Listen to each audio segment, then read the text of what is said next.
What's going on? I am Nando.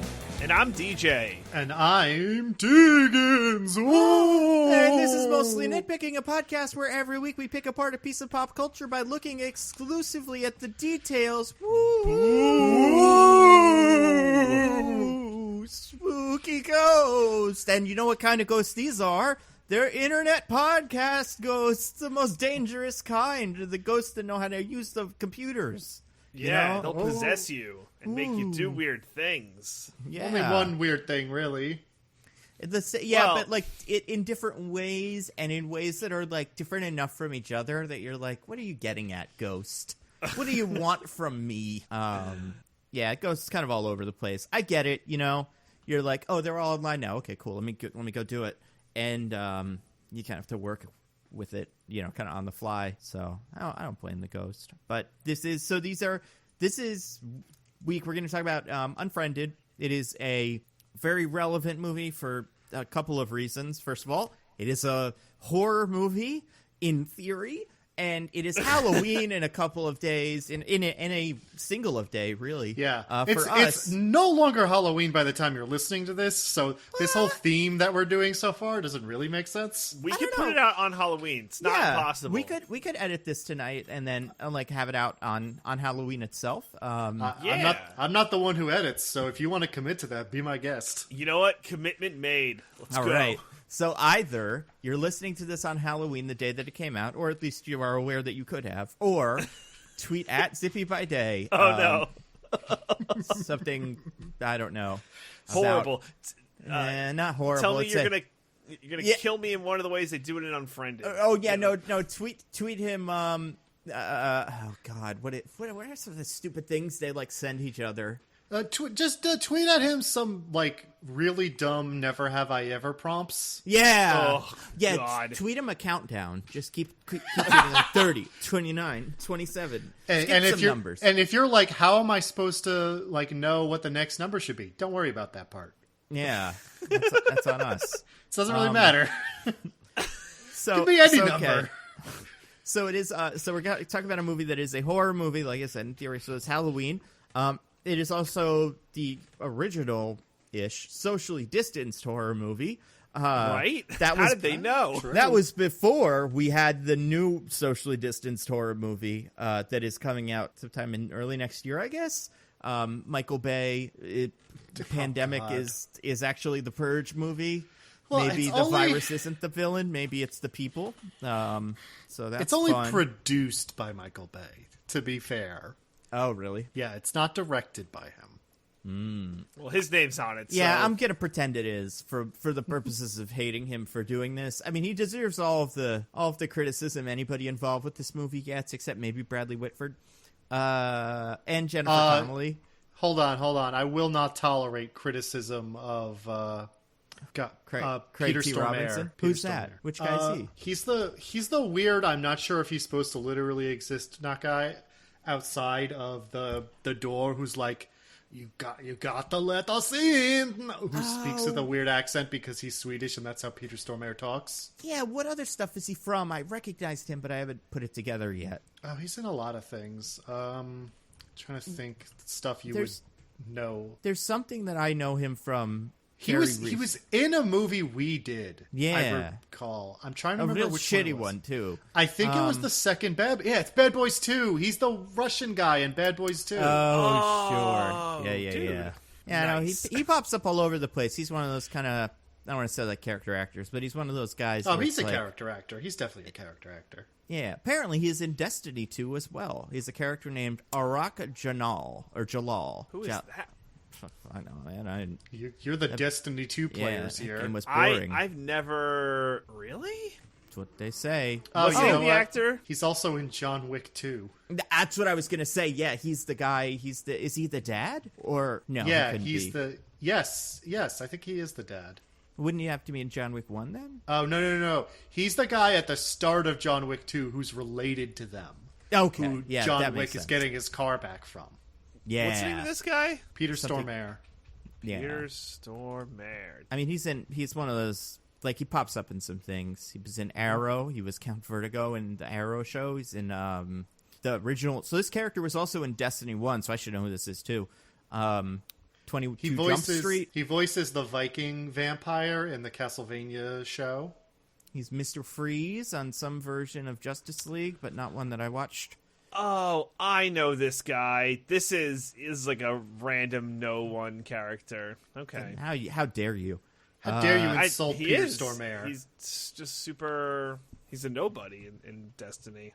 Well, here's the reason. Sorry. Here's the reason I don't blame, what's his name? I don't blame Bradley Whitford and Jennifer Connelly. Because I was talking about this. Or Peter Stormare. I blame him, though. So I was talking about this with the person that I watch this with. Damn it, I got that. How dare it turn back upon me. Is like, so I think you can say maybe, because actors not all the time, but sometimes don't have the script in front of them, which is, not unlikely. Like Spider-Man goes to do a Spider-Man movie and they hand him the script the day of the first one. So, like, there's some secrecy, and also I could see Bradley Whitford just getting his pages, and if he is not the main character, he might just be like, oh, so it's a movie where I'm like a doctor trying to solve it or something. Okay. And then there's the bit with Jennifer Connelly where I think, is she playing the like COVID sex worker or something with the mask? So like that on its head isn't terrible. That's kind of an interesting premise for a movie. It's when you get into The Purge, which Peter Stormare seems to be part of, that I think it becomes incredibly wrongheaded, and like, I don't think an actor reading that page for that scene could not see that and go like, oh, never mind, this is a problem. But I do think a couple of actors who are just like filming their own thing could maybe be tricked by this. That's just we'll see when it comes out, but they have to be siloed off, as is the rules of the universe that we and the movie live in. So I can see them just not knowing what this movie is. But yeah, it's called Songbird, in case anyone hasn't looked this up. Great trailer. Great's a word for it. Yeah. It is certainly one of the most interesting trailers I've seen in a while. Yeah, and it's funny because it is, like I was saying, it's a pandemic movie, but it's The Purge, and we'll definitely do this when it comes out. It's just going to be bizarre.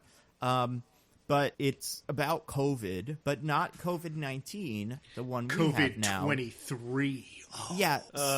So here's the thing about that, though, the thing that I don't quite understand. The movie takes place in 2022, according to the IMDb page. Oh, God. Now, some people that don't know things, like your Kellyanne Conway types, think COVID-19 is the 19th COVID. But that is not why it is called that. It is called that because it happened in 2019 originally, and then, it kept going. But I would assume if it mutated, it would be COVID 2020 or COVID 20 or something. So I don't know if this is like Madden games or like the new, Aston Martin where they name it after the year in the future. But no. You see what it is the reason this virus is so deadly is it because it infects people in the past. Oh, no. Ooh, I like that. But yeah, so everything about this movie just seems absolutely terrible. Apparently, SAG-AFTRA issued a do not work order on Songbird, telling its members to refuse any work on the film. That's the one piece of IMDb trivia. Does it say why? Probably because it's bad. It was probably also a little bit... Listen, they don't normally make value or quality judgments. That's not what they're for. I'm betting it's a mix of they were like, this is going to ruin anyone's in it. Like, if you're the main two people. Archie from Riverdale. Is he the guy? He's the guy. Oh, shit, you're right. That is him. Uh-oh. Call that No. unfortunate. But then also, I think part of it is just they had to film it during COVID in some way that was, like, kind of unsafe. Because, like, the movie seems to exist in some sense, so they couldn't have filmed it yesterday. I'm guessing that's it. And yeah, it's directed by someone named Adam Mason, who we all know from movies that no one knows. Seems to do Alice in Chains music videos exclusively. So. Oh, cool. Buckle up, folks. But anyway, yeah, so that's why we did this one, the one Unfriended movie that we're going to talk about today, is because it's also a socially distanced horror movie. But for different reasons. And I don't know if it's because Skype and Apple paid them a lot of money. Like, I could not tell you. I doubt. I think as a script, I think conceptually this movie makes sense. As a, like... if there's any company that paid them a lot of money to show up, it's an 11th hour one in the movie. That is an extremely unusual choice for the story. Yeah, it might be the bit that's aged the poorest, honest, which is shocking considering how many other crazy things are in this movie. It's the one that is 100% not around anymore. But yeah, and I doubt Apple would be like, yeah, definitely do a movie where like everyone using our devices gets brutally murdered. That's what we usually like to promote as a part of our brand. No publicity is bad publicity. It's just but while they're getting murdered, we get a solid 80 minutes of people seeing what a clean and easy to use interface we have. Yeah, and you know who they got to dunk on? Skype. You know, who owned by Microsoft at that point, I assume. So it's like, oh man, if only they were FaceTiming, then maybe this could have all been different. They would have the FaceTime would have immediately sorted out all this business. But yeah, so we're talking about Unfriended, which is gonna be a real treat. So it's our Halloween movie. It's socially distanced. It's on Netflix. In case any of you guys haven't seen it. It's terrible. It came out a while ago. Came out in 2013. Yeah, it's shocking how like dated and not dated this movie is, kind of. But they did make a sequel to it apparently, which I have not seen, called Unfriended: The Dark Web. Well, it drops the gimmick. It's not like an online thing. I think. Oh, who cares then? Yeah. Oh, that was kind of the consensus when it came out, I think. It was like, why would you make a sequel to Unfriended that doesn't do that? Like, what's the point? That's a good point. We'll find out. Oh my God, please let me read. Please let me read the one-sentence summary on Wikipedia for Unfriended Dark Web. Wait. Let's do it. I want to guess. Can me and DJ guess? You can, well, I haven't seen it, so like, how would I know? You guys are just going to guess what the plot of the sequel is. Yeah. Okay. Unfriended 2. And I think we made the point, like we've already said, that it doesn't have too much connection to the next one. So how about this? Hackers use computers to kill a bunch of people because of social issues. I'm going to give it a real heavy-handed something or other. You're not as far off as you might think.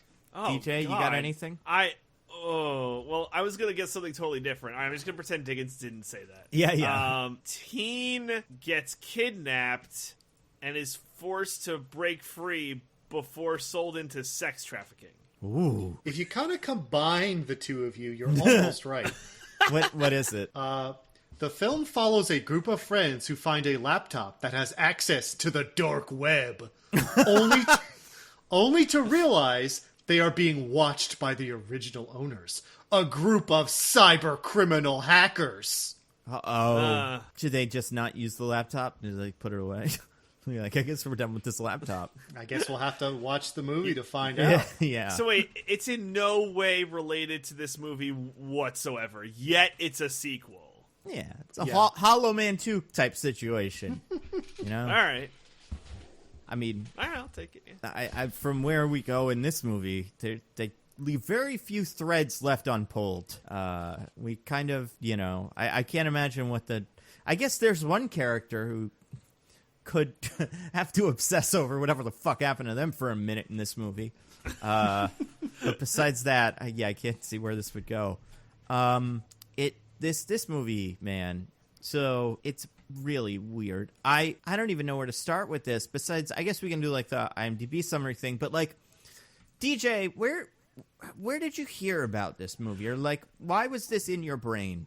So we were pitching last week, like, what movies could we do for Halloween, and we pick like silly, like bad movies, or whatever. So like Michelle and I will usually try and look for like bad horror movies to watch around Halloween, and back like a couple years ago, I forget how we found this, but I'm like, oh, let's watch this one, and it was terrible, and I had just seen it and been like, yeah, this movie sucked, but I was like, oh, it's probably a fun movie for us to trash, and because it's in that like Zoom style format but was made 6-7 years ago, I'm like, oh, I thought that would like be fun for this Halloween in 2020 for us to nitpick. There's not a lot of nitpicking to this movie because there isn't a lot of movie, but I think there's some shit we could point out that is kind of insane. Oh, there's plenty to nitpick. But it's really hard to nitpick it. I will say, so I had seen this movie. This is my second time watching it. Was the time for this, and I was thinking, oh my god, I hope Nando and Diggins don't like hate me for suggesting this movie, being like, what did you make us do? So yeah. I mean, listen, I can't hate anyone for making me watch a movie or suggesting a movie, and then me knowing full well everything about this movie except for seeing it and going, okay. Because I know this movie is terrible. I had watched, like, people talk about it a lot. Many YouTubers on the internet have made jokes at its expense, and I knew what I was getting into. I didn't imagine it would be quite as boring as it was. Yeah, that was the one thing I was like, oh yeah, there's a lot that doesn't happen in this movie, because a lot of it is texting somehow. Some of us, oh, well, we just put a lot of texting in our movie. That'll be great. Yeah, like, I mean, we'll talk about it, but it seems like as a way to succeed, like if there was a successful version of this movie, it would toe a very similar line to another series of very successful movies that I actually enjoy. And if it was like that, I'd be like, I'm down for this. But it sidesteps all of that fun stuff, and I don't know why it trades it for what we get, but I think there's like, I understand the premise and like the pitch of why this movie is what it is, but I do not think it is quite good. Diggins, had you ever seen this before? I had never seen this movie before, no. Were you aware of it? Yeah, I knew about it. And I saw the spiritual successor, the one that's like a thriller that's entirely on someone's searching computer screen. Yeah, Searching, that's it. Yeah, I've seen that too. I watched that on a plane. That was good. That movie's pretty good, yeah. Except for the end, which is terrible, which I talked about last week. The worst ending in any movie I've ever seen. It's so fucking stupid. But, I mean, this movie has an equally stupid ending, but it's on par with the rest of the stupid beginning, middle, and, climax and all that. If your definition of a stupid ending is an ending that kind of feels out of place with the rest of the movie, then this ending's not stupid at all. No. It feels entirely of a piece with the rest of the movie. I think, like, I understand what this movie was going for, but it's not good. Let's do the IMDb thing real quick. Okay. I'll say this. The summary of the Diggins one, I think, like, for number 2 was a little bit confusing because of how convoluted that premise is. I think... What's confusing about cyber criminal hackers, Nando? I've only watched people hack in movies. I feel like I should do some hacking at some point just to see what it's like, Just to get but then you'll be a cyber criminal. That's true. But then I'll be able to install. I'll send you guys all emails. Maybe I'll do what this ghost does, or a robot. Who knows? Now it's a ghost. But okay, this one is way more straightforward. No character names. DJ, do you want to take a stab at it? A group of teenagers are haunted by a ghostly figure on a group internet call and must find a way to purge this spirit before it can get to them all. Okay. Diggins? A group of friends are hanging out online when a mysterious entity turns the group chat into a deadly gathering. Oh, this is tough. This is really tough. I'm going to read it, and then I'm going to tell you guys who I think won. So here's what it was. A group of... And listen, I think one of you did a better job than the explanation itself, but it's a group of online chat room friends find themselves haunted by a mysterious supernatural force using the account of their dead friend. So right off the bat... Yeah, wow. If either of you had said something about the dead friend, that would have been it. I thought that would be too specific, but the other thing that's weird is in the IMDb summary it calls them a group of online chat room friends, as if they're not just normal friends too. Like, right, which they are. Yeah, it seems like they know each other from school too, but maybe I don't know, maybe they all met on chat roulette and they don't actually know each other in real life that well. I would say Diggins got the closest because Diggins is shorter and both of you got a lot of the same words, group, friends, mysterious, haunted. Diggins had deadly in a way that like kind of almost was like Dead Friend, but yeah. I'd say like Diggins gets a 4 and DJ gets a 3.5, like out of 5 stars. So it's really close. I'll take what I can get, and I think I'll take part a of victory.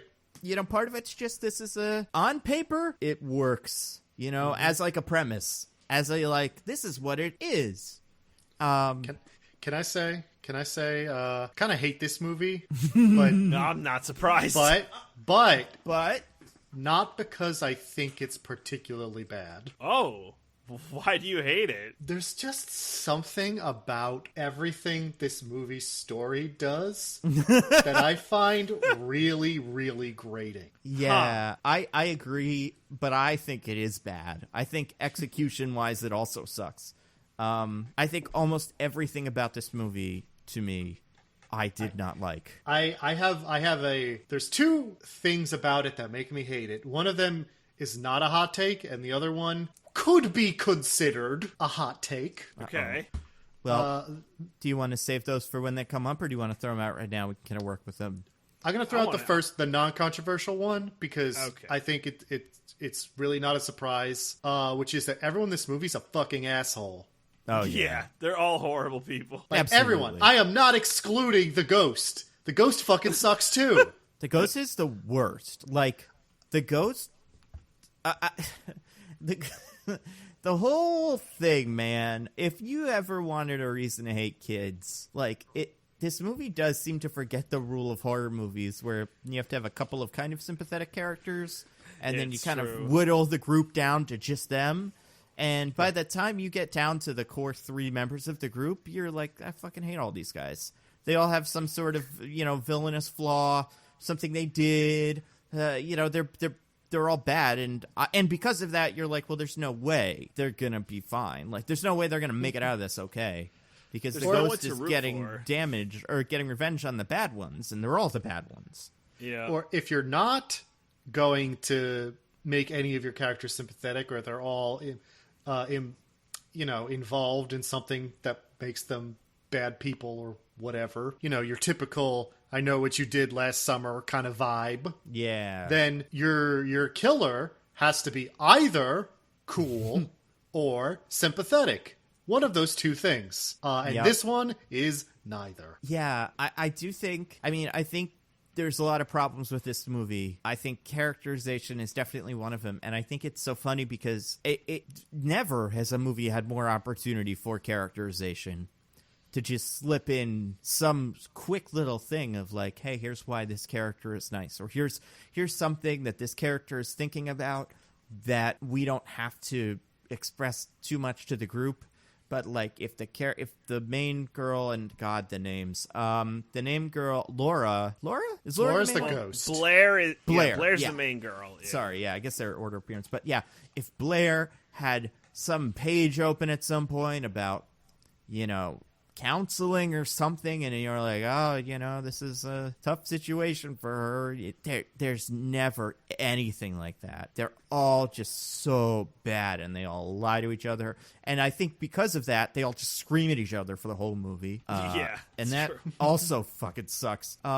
DJ, Yeah. what do you think of this movie? Oh, it's horrible. It's a bad movie. What is bad about? Like, is there anything you liked about it? Yeah, there's some comedy in there that I think is genuinely like good comedy where I'm like, oh, this gives me the chuckles. It's mostly the deaths. Mostly all the deaths make me laugh. And when the ghost does some like funny stuff, like take over Blair's like the music on her computer and stuff like that. Like, I think there's some funny bits. It does not redeem this movie, but it makes me laugh, and there are things that I enjoy.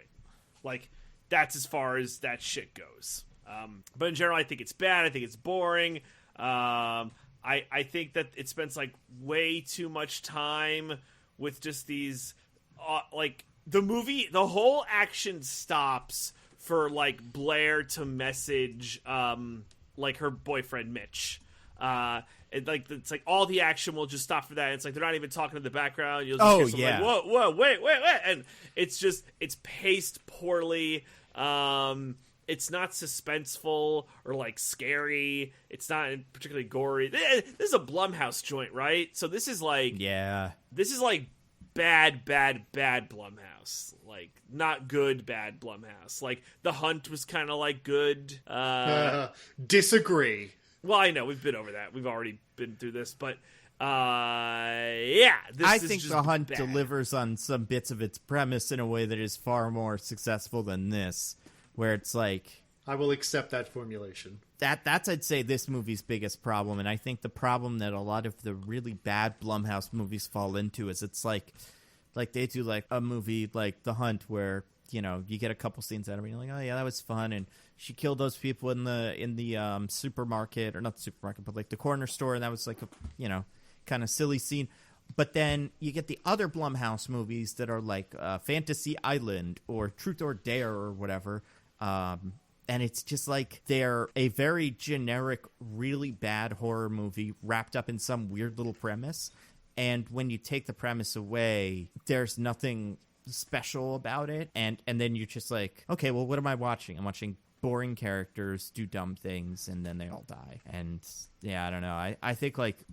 I don't know. I don't know if there's a good movie in here, or if, but I think like this movie, it understands that it is interesting. Like, I don't know, to do a computer, to show what it is like to have computer open, but it also overuses. I don't know. Like, besides that, that's all I got. It is a very accurate simulation of what it's like for computer to be open. You got me there.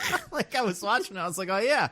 That, you know what, because I don't remember exactly what the deal was with search, or, with searching, but I think they had fake ones or something, like they would have, like, Gloogle or something instead of Google, whereas this one was just, like, so, like, we're using every single thing that is part of the, like, ecosystem, and we're going to replicate every part of the experience so completely.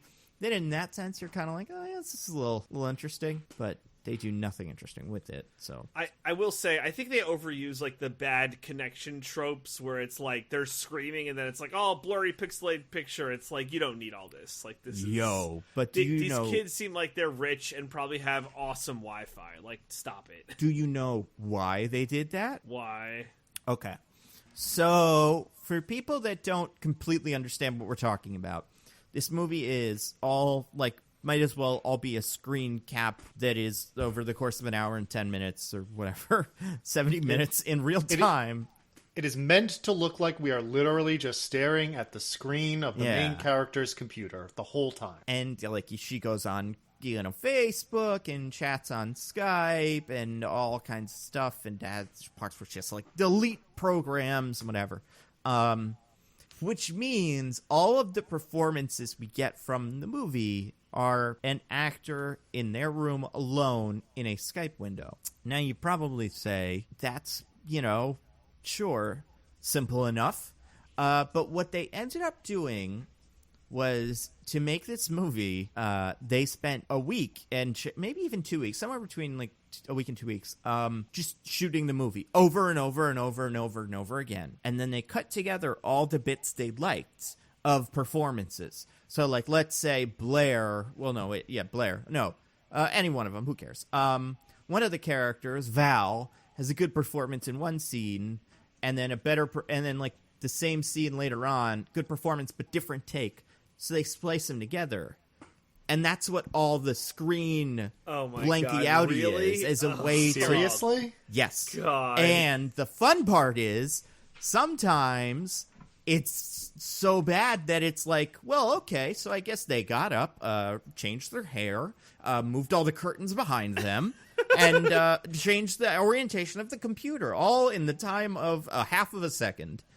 Because they are in a different spot in a different-ish room. Like, the director said this, I believe, in an interview, or the writers or some producer, somebody was like, that's what we did, was we were able to get all the best takes and put them together, and like, that's your best case scenario, you know? And like, when you have to do that with a movie like that, like, you know, like any other movie, it's hard because you got to get coverage of all the actors and it all has to look the same. And sometimes you're working with locations or you can't shoot because like this Mission Impossible movie has to have like a really beautiful shot in the middle of all these trees. And, you know, you can only be there for like half an hour. But with this, everything we saw is the absolute 100% best version of like 30 takes of this entire movie, which makes it all so much worse. And yeah, that's bad. And that's what all the artifacts are for switching between. It's just switching between shots and between different takes and stuff like that. Yeah, this movie is a real ballsy in terms of like, it could just be a play. You could just have those 10 people. I mean, like, there's bits where, you know, there's some sort of effect, but it's mostly just people walking around with a computer. We could make that, hypothetically. But it's almost like they overdid it to the point where what they came out with was so weird, and they had so much control over it that it's, you know, just aggressively bad. Well, when a movie comes out that's like either because of its circumstances or because of the way it looks, you're like, I could make that, and it's really good. That's like inspiring. That's like, wow, you know, even without all the fancy high budget tools and stuff that they use in Hollywood, you could still make a really great movie. You know, that makes me think that I could do things. But when it's not that good and it's like, I could make this, then it's then it just makes it look worse. Yeah, because this is part of what people call like the found footage genre, kind of. But sort of. Yeah, it's like, it's something in the neighborhood of that. And that is the genre like Cloverfield and Blair Witch Project and The Searching movie, which is good and easily the best out of any of those. But like, there've been plenty of good, you know, not even necessarily one take, because like, that's, you know, you got like 1917 and stuff like that, but more like there's a movie called Wreck that apparently is very good. I believe it's like a horror movie that's also found footage, and it's just a way to, like, you know, creatively take a movie and make it kind of cheaply, but that's the point. And instead of being limited by budget, you just tell the best story you can, and it's good. And it's crazy that they took the most fruitful premise in history in terms of, like, anyone can make this and make it good, and we got this one out of it. I think it's just such a mess. DJ, why do you think this is good? No, DJ, defend your shitty opinion. Yeah. I didn't say it was good. I said it was bad. Okay, let's start here. So, tell me the deaths aren't funny. Tell me some of the deaths not. when the girl's just slamming her head on the table isn't fucking hilarious. Well, so the problem with the movie in execution, I think, because obviously it's super wrong-headed and bad, but in execution, it's like the movie relies really heavily on the editing and jump scares instead of giving you time to appreciate any of it. And, like, I think the franchise that this movie wishes it could be, I mean, it kind of wishes it was Saw, but it's, I wouldn't say Saw is the right way to go with this, but it kind of wishes it was Final Destination. And, like, Final Destination, I love those movies. I think the first couple of them are such a treat. And there's so much setup, and the deaths are so slow and drawn out, and the girls are banging on the, you know, the tanning booth, and the water is creating the locking mechanism, and it's just, there's so much to take in, and all of these deaths are just smash cut to a person slamming their head on the floor, smash cut to they're dead. And, like, this movie had so many opportunities to do something cool, and it just kind of, I don't know, wuss out with almost all of the deaths, except for the one where the kid shoots himself is pretty funny.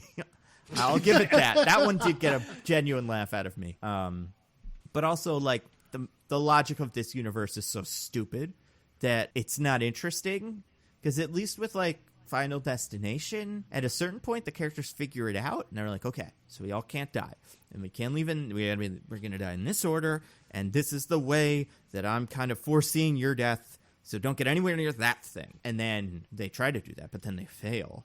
And in this, they never even kind of figure it out, or, like, make any effort to change the situation. They just, like, it's just a movie of people falling down a flight of stairs. And it's so tiresome. Like, there's so many points where at some point someone could go, okay, so I think I get it, and here's what we have to do, and they just never.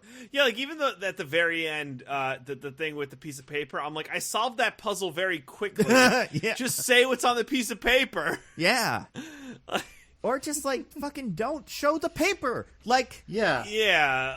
What is it with these kids just yell and yell and yell? I haven't been around kids in a while.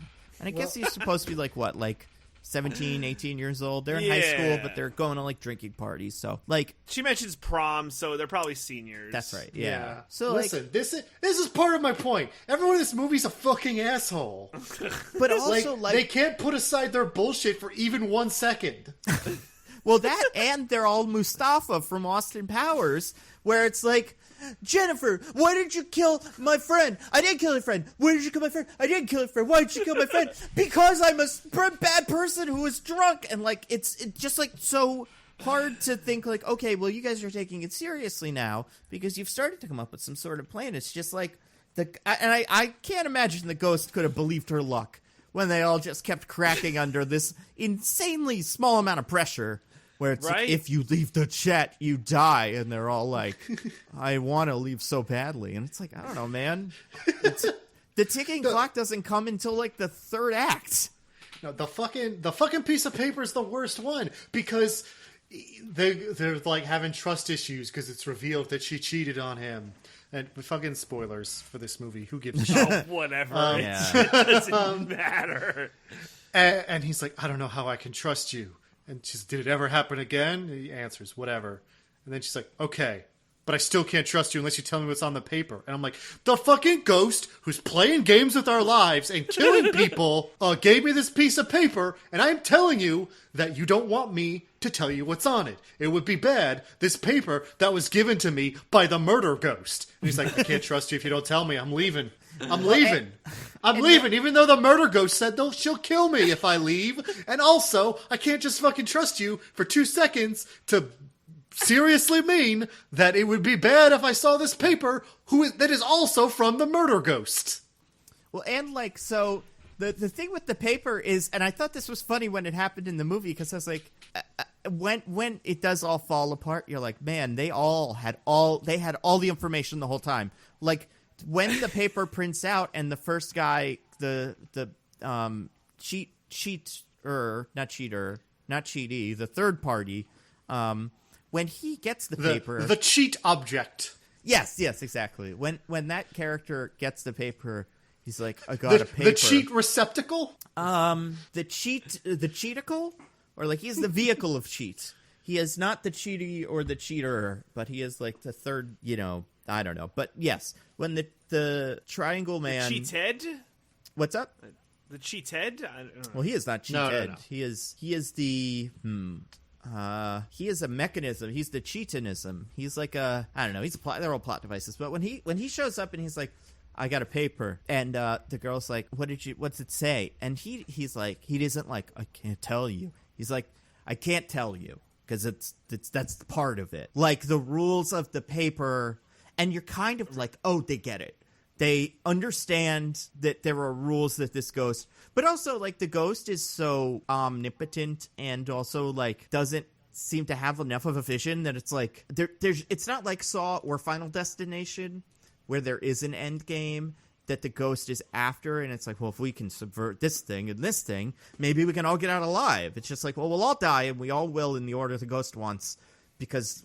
Not only we're stupid, but the ghost can just decide we do. Fuck us, right? We're idiots. Yeah. The movie's awful. Okay, so we've been talking about these kids. So let's describe the kids real quick. DJ, since this is your favorite movie, you're the Speed Racer of DJ, how does the movie start? What's the first video we watch? Yeah, and it's pretty brutal. So the first thing we watch is a suicide of the friend of the chat group. Well, it's... Oh, wait. Is it... It's, the suicide first. Yeah, so the suicide first. And then... and it's so fucked up, right? Because someone's, filming this. Like, she has, a pistol in her hand, and she's, slowly raising it to herself, and she shoots herself in the head. And, there's people who are like, don't do it. At least someone's, filming it, though. No one... I guess she has a gun, so you don't want to get near her, but, no one else is in this shot, and then she shoots herself in the head and falls down. It's public execution. It's public suicide. But crazy. Did you pick up on the weird thing about this scene? It was in a basketball court. Well, that too. It was in a baseball field in broad daylight. No, both of those things are weird. But no, she has the gun out at arm's length. I've never, ever in any medium seen anyone do that because I think you'd miss. I'm pretty sure because of recoil and shit, like, it's pretty hard to fire a gun, especially a handgun, with the tiny arm of a, 18-year-old girl who can't hold her booze or whatever. But, like, this thing's going off. It's going to hit somebody else. Everyone duck and cover. She doesn't get it. Like, that part was so silly that I was almost like, well, it's not a gun. So what is she holding? And I was like, is it like a knife or... But no, it's a gun. Anyway, sorry, so go on. So that's on... And where do we watch that video? It's from Blair's computer. No, but what website? Oh, I actually don't remember. I believe that's on liveleak.com. Yeah, because we got real websites. We talked about this, but it's like going on the real web, Cause, yeah, and not the dark web. Yeah. Has anyone used LiveLeak? I haven't. I don't think... I know they're not great. I feel like they take down a suicide video. I think almost all websites have to do that. Well, this was the Wild West of 2013. Oh, my God. Yeah. Who the fuck knows? But then, so what's the next video we watch? So then it says, the video that led to her suicide is here. And then it's a video of... she's like at a party and she's drunk and she's like, oh, beat my ass. This person's gonna beat my ass. And she's like being a just like drunk teenager. And then smash cut, she like passed out drunk and she just fucking shat herself. Dude, we don't see that part until later. Yeah. No, you see that now, right? I don't think we see that she shat herself. I think we see her passed out drunk from the neck up or like from the... No. Really? I'm pretty sure you see all the crap in the beginning part, or else it'd be like, why did she commit suicide? I mean, I thought... that's what I didn't see that, and that's what I was thinking. Yeah, I'm with Diggins on that one. I also thought it was weird, and then I saw that, and I was like, did I miss that before? And then I saw the full thing, and I was like, that's it? Yeah, right? I mean, I don't, cyberbullying, and it's very serious, and this movie couldn't give less of a shit about it, but... This is part of my hot take. Yeah. Actually, I think this is a good time for it, because we're kind of on it already. All right. Mm-hmm. Which is, I fucking hate the way this movie is dealing with suicide. Oh, yeah. It's fucking is that a hot take? horrible. Hot. No. Let me explain. Obviously, bullying is bad. Obviously. But... I think it is absolutely ridiculous to suggest that these kids are entirely responsible for this girl killing herself. Yeah. 100%. Like, also, DJ, I just watched. We absolutely do not see. We don't even see her passed out, let alone her poopy butt. Wow. We do kind of see her passed out, but it's not the passed out. So there's two different scenes of her passed out. Because I also have this open. She, like, bats at a boy, and she's like, stop it. And I'm like, oh, so I think I see where this is going. But that's not where it goes. But then later, they find her in the woods, and then, yeah, she is passed out, and she pooped herself real big. But that's not in this opening part. It is not. We are interrupted by an awful, awful sext. Call. God. Yeah. God. Wait. Well, let me finish my thing. Yeah. You can go ahead. Because I need to respond. It is ridiculous to suggest that they are responsible for it. Like, yeah, it was a super shitty thing to do, and they shouldn't have, and, they should feel bad about it. But, like, speaking from some amount of experience, without getting too much into things, like, I was bullied for a while, and it sucked, is not a reason, like, if that is the only thing that happened to you, that is not why you don't kill yourself. Like, suicide doesn't happen without underlying conditions, either mental illness or, like, worse problems going on in your life. Like, and this movie even addresses that. Yeah. Where later on, it is heavily implied that, like, her uncle abused her when she was a kid or something. Mm-hmm. And we're blaming these teens who took a shitty video of her and made fun of her for her being suicidal and not her literal abuser? Like, what the fuck are you talking about? Yeah, like, they should feel bad about it. They should. But it's not their fault. Not really. Yeah, like... Yeah. It reminds me of that one show, what's the fuck is the name of that show? Like, it's like a book. It was on Netflix. Oh, God. The 13 Reasons. Remember that show? Yeah. Where it's like about, and I'm assuming that's not as terrible of a take as this one is, But it's the same thing where it's like she records all the videos to show everyone why they were wrong. And like we see later that Laura Barnes, who is the name of the girl ghost one, has a YouTube video that's like, I hate everyone, and she's like doing the Love Actually, like she has postcards written down with her like words and about how terrible her life is and stuff. And it's just so like, the movie knows that sometimes somewhere in the world things happen like this a little bit, like that there's some sort of, I want to say like ripped from the headlines, wasn't there like some case where some roommates of someone showed a sex tape of that person to other people, and then that person committed suicide or something, and they were on the hook for it? Am I crazy? I feel like this was a thing in the news. I think there was something like that, but it was in college, and I don't remember. But either way, this feels like the people that wrote this movie were like, that is how that goes. It's an A to B relationship. If someone does that to you, then not only are they like at fault and should they feel bad for the rest of their lives, but you as a ghost have like course enough to torture them. And like the things that the ghost is torturing them with, and like showing them that they're all not really friends with each other and they all hate each other. It's like, that's not the problem. That's not what they like. The ghost and them seem to have other issues. Right. Like, it doesn't matter that they're all cheating on each other or whatever. It's such a weird, like, there's a way to make a movie like this. And yeah, clearly this isn't it. But like, the movie doesn't even want to focus on anything here because it knows what a Saw movie does. And a Saw movie has a guy that's like, you broke some sort of rule and you did a bad thing. So here now you get in lots of trouble. And you have to decide if you live or die. But there's something else there where it's like, oh, this person actually cut me off in traffic, so that's why I'm taking this way too far. But with this, it's just, there's no connection between what they did and what the ghost is making them do to each other. Outside of, they all know each other and the ghost, and we're kind of all a little bit shitty to the ghost in different ways. But not all the same. They didn't kill her. You know, like, it's not like I Know What You Did Last Summer or something like that, where they... isn't there, like, a show? What's the show with the girl? Pretty Little Liars, what this reminds me of a little bit. Where, like, they all killed this girl, and then, you know, the girl is out for revenge or whatever. But it's just that, like, this girl doesn't like them and does a high school at them. It's...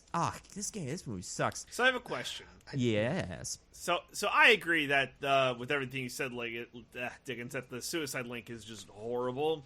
What if like this movie was made where she doesn't commit suicide, but she dies because she was hit by a car, right? Something totally unrelated to them being shitty to her, but they were still shitty to her, and the reason that she fucks with them is like, well, I wasn't able to resolve this with you in real life, so here we are. Like your typical ghost, you know, haunting, right? Like that's usually how it goes. Like unresolved stuff from real life. Like, would that have been better? Because then you're not messing with like there's still cyberbullying and it's still, you know, they're shitty, but you're not messing with the like, oh, they made her kill herself.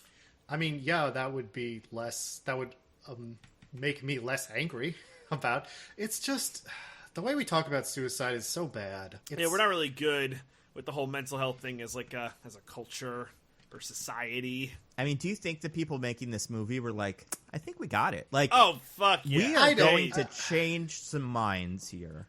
I don't think that they were particularly thinking about it. I think they just like, this is a good premise for a horror movie, and like the discussion ended there. Really? I think I don't think that. I think they thought that they were really making a difference. And they were like, we're going to make it about cyberbullying and stuff, and like, they don't address it. They're like, there's no remorse. They all just die. Like, you know, and then even all the people at the fucking end of the movie are like, Blair, you should kill yourself when like the whole thing's revealed. Like, so they didn't make anything better. Nobody learned anything. Great. Well, yeah. The ghost didn't leave anybody alive. Like, that's the whole point, Ghost. If you're trying to teach us a lesson, someone besides that one rando from the internet who we'll get to has to learn it.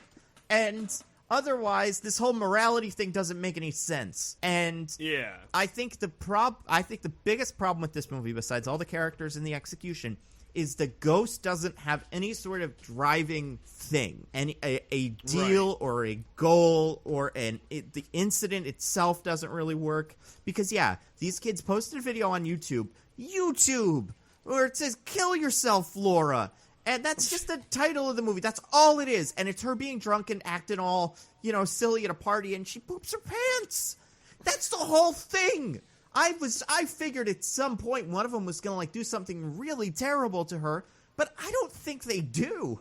I think the worst thing they do is record her getting really drunk and pooping her pants. Yeah, and then putting that online and with the title of the video, "Kill Yourself." Now, I'm pretty sure, as someone who spends a fair amount of time on YouTube, they weren't really a big fan of videos with that title in 2014. They certainly aren't now. But let's say that was able to stay up for a little bit, and then everybody messaged her and stuff and said that to her as well. Cannot. There is an implication they coordinated some harassment, which is again not great. Right. But I can't imagine a world where a year later that video still exists. And this story has kind of sat and marinated. It's not like this video has 5 views or 6 views, and one of them is definitely her, and no one else has seen it. The video has thousands of views and lots of dislikes.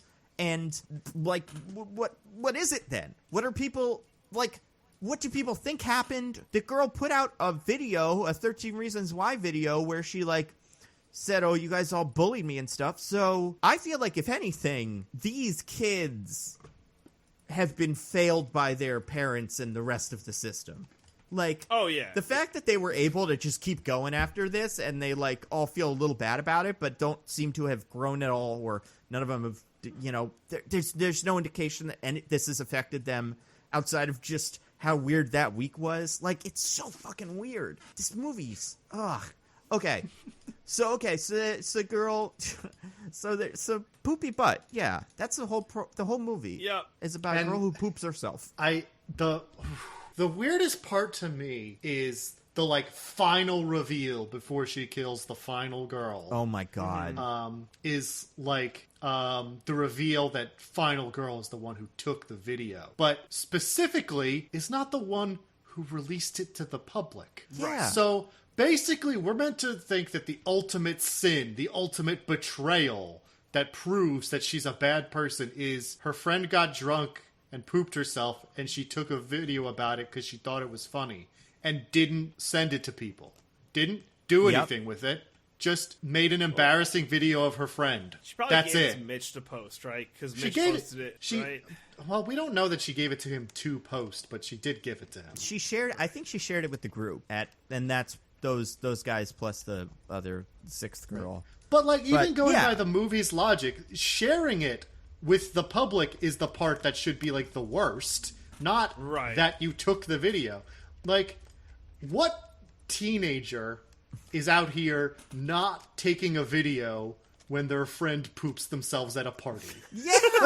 Let's be fucking real for a second. What teen is not doing that? And it's not I can't imagine Laura would go through life for the next couple of days. I don't know what the time difference is between when the party happens and her eventual suicide later.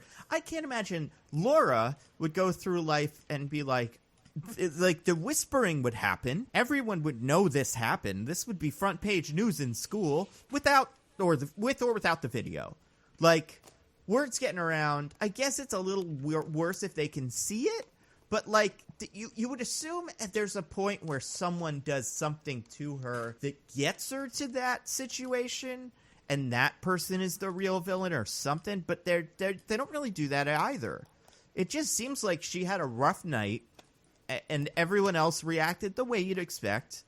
And she took that to an insane level. Just way too far. I think the biggest problem this movie makes is how it justifies. I think the movie is actively bad and evil because she does show them all.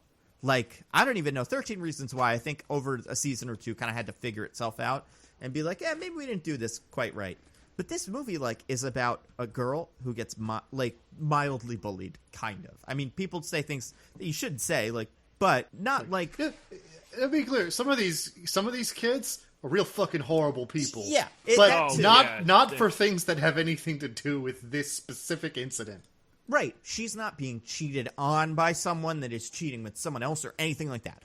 And like none of the things that these kids are actually getting in trouble for are really a problem. Or not getting in trouble for, but are punished by the ghost. So this strange incident where, you know, causes her to commit an insane, like, just bizarre, full handout gun suicide in school or at the playground or whatever. So that happens, a year passes, and then that ghost gets her perfect revenge. Like, the ghost fucking wins. The ghost can't win. Like, if the ghost wins, then the message of the movie is, if the kids are mean to you, there's only really one way to deal with it. And that's awful. Like, go be a sick-ass ghost. Yeah, and like, if you know what, if it was, here's the thing, it's the suicide part that kills me. If the ghost died because of alcohol overdose or something, or something like that, and like, it was like if she had died at that party, yes, where she pooped herself, and then they're sharing a video of her pooping herself, like, haha, it's funny she pooped herself, but like, that's also how she died, you assholes. Yeah, like, exactly. That would be a lot better. And I think like there's a certain because I've like I listened to a podcast a while back by the Freakonomics guys, back when that podcast was like really good, and it was just about like the issue of suicide and how it's covered in news, and how like news organizations are frequently not like persuaded, but like people that do research on suicide and copycat specifically are like, hey, if you're going to talk about this event, don't cover it from the perspective of the person that like committed suicide, just cover it as a death. Otherwise, people will be like, oh, that guy solved their problems the way that I always wanted to, or something like that, and then it'll go in the wrong direction. And like, I don't think I've ever seen a movie handle that worse and give more justification, at least in the last like 20 years. Because I'm sure there's movies back in the day that do this, but like where it's like it solves all this girl's problems, and you know, there's at no point did the kids ever kind of be like, oh, we miss you, we like you, we're like, they kind of apologize, but for getting in trouble. But there's no, like, the point where the characters in the movie go, like, I wish you hadn't done that. And that part of it just blows my mind by the end of it. It's so weird. And because it takes a while for them to figure out it's actually the ghost, right? Like, that doesn't happen immediately. But by the time they figure it out, you figure they would have some sort of, like, moral reckoning. But instead, they're just, by that point, they're all fighting over who cheated on who and stuff. This movie, man. By the way, credit to Mitch for knowing out from second one it was a ghost. He had that shit locked up. I mean, I saw the movie. I'm not even sure. I don't know what the hell was going on. As far as ghosts go, this doesn't make a lick of sense. And if this is a ghost, this is not what I would consider a ghost. So it's almost worthless for me to call it that. It would be like if I was like, it's a car, and you were like, well, it's not a car. And I'd be like, no, it's a car that can type. And it's like, well, that's not a car. Yes, I know. That's what this is. It's that, but a ghost. But, sorry, Diggins, what were you going to say? As long as we're talking about the early movie text messages. Oh, yeah. Can I just say, like, even before things have gotten, like, particularly spooky. Blair seems like a really clingy girlfriend. Yeah. And I don't mean this... I don't mean this in like a shitty way where you're like, oh, she wants him to have emotions and feelings and whatever. Fucking drag, am I right? I mean, like, she sends him a text message. He doesn't immediately respond. And again, this is before anything that weird or messed up has happened. It's like there was like a mysterious person who didn't have a video or say anything in their Skype call, and then they hung up. That's all that's happened. And like when he doesn't literally immediately respond to her text message, she sends like 7 to 10 text messages like, why aren't you talking to me? It felt crazy. A little teenager-y. Like, I wasn't so confused by it. I'm like, yeah, I mean, I wasn't confused by it. Yeah, I know. Yeah, teenagers, I get it. But it's like, it's the same thing from kind of what I was saying before, where everyone's an asshole in this movie. It's like, I need to be somewhat sympathetic to these people. Yeah. Don't I? No, and I think I kept in my head trying to justify, like, okay, so the character we're with, Blair is actually a villain. Like, the movie kind of painted her as sympathetic early on, kind of, because that's our POV character. But we're going to learn over the course of the movie that really the boyfriend that was cheated on is the sympathetic person in this bunch, and he's going to be the character that we're rooting for, hoping he gets out of it. But it never turns that corner. No one ever. And they only get worse and worse and worse and worse. Even if one character just kind of stayed flat, which is almost what the blonde girl does, as far as, like, yeah, she's kind of a jerk, but also everyone's a jerk to her, and you can never quite tell where she falls on some of the, like, issues. Besides that, there's nothing to go, like, yeah, you know what? This guy didn't, this wasn't, he didn't do the worst thing he possibly could have done at this moment to make the situation worse. But, guys, we have to talk about the ghost. Oh, this fucking ghost, man. All right, guys. I think this is the worst imagining of a ghost ever in anything. I don't think a ghost I think if you're going to do a ghost, you don't have to invent exactly, all of the dogma and all of the rules of ghosts the same way you do with vampires and stuff. I think you do have to kind of figure out what the ghost is, and I still can't even guess. Does the ghost live in the computer? Does the ghost go to your house? I think the ghost is at the end, right? The ghost is the creature, right? Isn't that the ghost? Right, but then, like, so what's it doing? Or, like, what's happening? When the ghost hacks their Facebooks, like, what's the ghost doing there? Well, the ghost is, it turns out Laura was also a cyber criminal hacker. So she's actually she's like possessing some other person and just doing regular hacking to do the rest of this. That's fair. It's only the suicides that are ghost powers. The rest of it's just good hacking. That makes sense, actually. I buy that. It is insane how much of that there is. How much, like, the hacking is... It's like hacking... It's not even like hacking like Mr. Robot, where it's like, wow, they're really good at hacking. It's like, I'm pretty sure you can't just get rid of the forward button on someone's Gmail. Or, like, some of the stuff the hacking ghost does is... amazing. I also like the idea that this ghost has been dead for a year, but they're still caught up with all this. Like they know the latest and greatest Google tricks, just in case anything goes wrong in the hack. They're like, like they're not going to get an email message and be like, oh wait, what happened to Java? And then their whole plan is going to fall apart because it's been a little while. Been keeping up with the Facebook updates too. They know how to navigate that real quick. Well, and that's the other one. Where's this ghost been? I know it's the 1 year anniversary of the death, but, like, has the ghost just been waiting for that? Or was it like once you click the live link or whatever, the ghost popped out like a genie in a bottle? Because it's got to be one of those. Well, the one bit of world building we get is that the ghost can only hack you if you respond to their message. Yeah, she shouldn't have responded. She didn't respond. Would have been fine. Oh my god. Speaking of that, I mean, we do get a little bit of amazing ghost world building in the form of the webpage about ghosts that they read. That's what I'm talking about. Webpage. And, like, did you guys pause so you could read the things? I read that first. Not. The first rule of ghosts is, like, yes, ghosts are real. And after that, I couldn't I couldn't even, my brain couldn't handle reading more of it. That's an important thing to establish if we're going to talk about ghosts. Oh yeah, I'm glad they mentioned it. And, like, it's like yes, spirits can get you or something. It was so matter of fact. Yeah, it was like the example, like, there was because the website's a Dutch website, because I guess this happened in, like, fucking Finland or whatever. Wow, wait, Denmark. hold on. DJ, where do you think the Dutch live? Denmark. I said it. I fixed it. No, it's still wrong is the thing. Wait, really? Yeah. Yeah. That's Danish. That's the Danish. The Dutch is a tricky one because it's not the same kind of name, Uh-oh. We're not moving on until you do this. Okay. Let's ask some questions. No, don't help him. Don't help him. They live in Deutschland, obviously. No, they're not the Germans. Part. That's Germany, yeah. Oh, God. All right, so I got to go to the Animaniacs. By the way, Animaniacs getting brought back. How about that, guys? Yeah. Excited? Don't change the goddamn subject. And Tiny Toons, apparently. We're just never going to end. It's all going forever. I'll give you a hint. You're on the right continent. Yeah, and... well, I figured that much.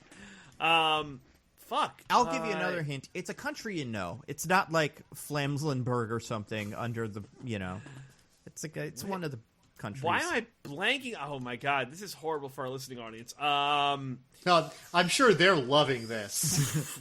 The Dutch live in... Okay, so it's not Denmark. Nope. No. It's... Another hint. It's not a D country at all. Wait, really? Really? It's Dutch live in... It's not Finland. Nope, that's the Finnish. Not Switzerland. It's not... Keep going. Keep going. It's not... Oh. God. Here's what's going to happen, DJ. Here's another hint, DJ. I've been there. Okay. You're going to come across a country and you're going to be like, what are those guys called? And it's this. Wait. So, Diggins, you've been to Amsterdam, right? I have. Yes. Is that the country where Amsterdam is? Perhaps. What is the name of that country? Yeah. Oh my god. There's a wrong answer that I will give you.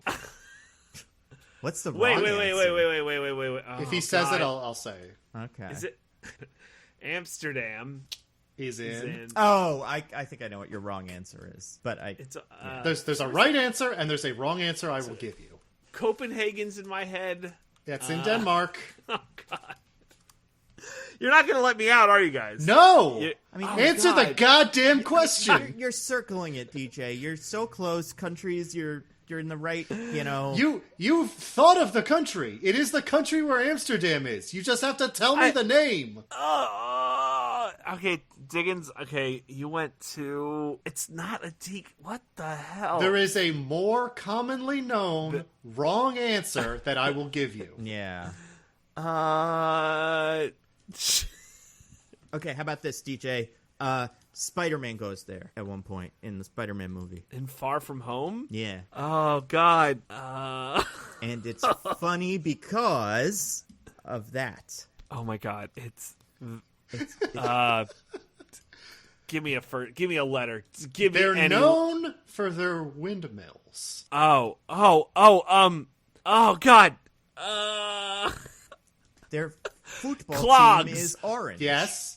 Correct. It's interesting that this Spider-Man goes there. Oh, Holland. Holland is the wrong answer that I will give you. Yeah. The name of the country is the Netherlands. Holland is a region of the Netherlands, but many people know it. Many people do call the Netherlands Holland. The Netherlands. Yeah. Oh, God. That... Oof. Okay. Wow. How did we get here? Oof. You were saying something about the Dutch, and then said they were from Finland, and I could not let it go. Yeah, how did we get here? I don't remember, but it did happen. What about the Dutch? Dutch? I don't know. Something about Dutch. I mean, that's gone now. That is a thing that's just... We've lost that thread. That's fine. It was worth it. This move... Oh, the website. Oh, yeah. Yeah, right. Oh, The spirits yeah. and whatnot. This event took place in the Netherlands. The Netherlands. Yes. Oh my god, it's so stupid. I don't even care anymore. But anyway, this fucking Dutch lady kills herself because she answers like message from her dead relative who she stole from or something like that. So Yeah. spirits can possess you if you answer, and they answered. So.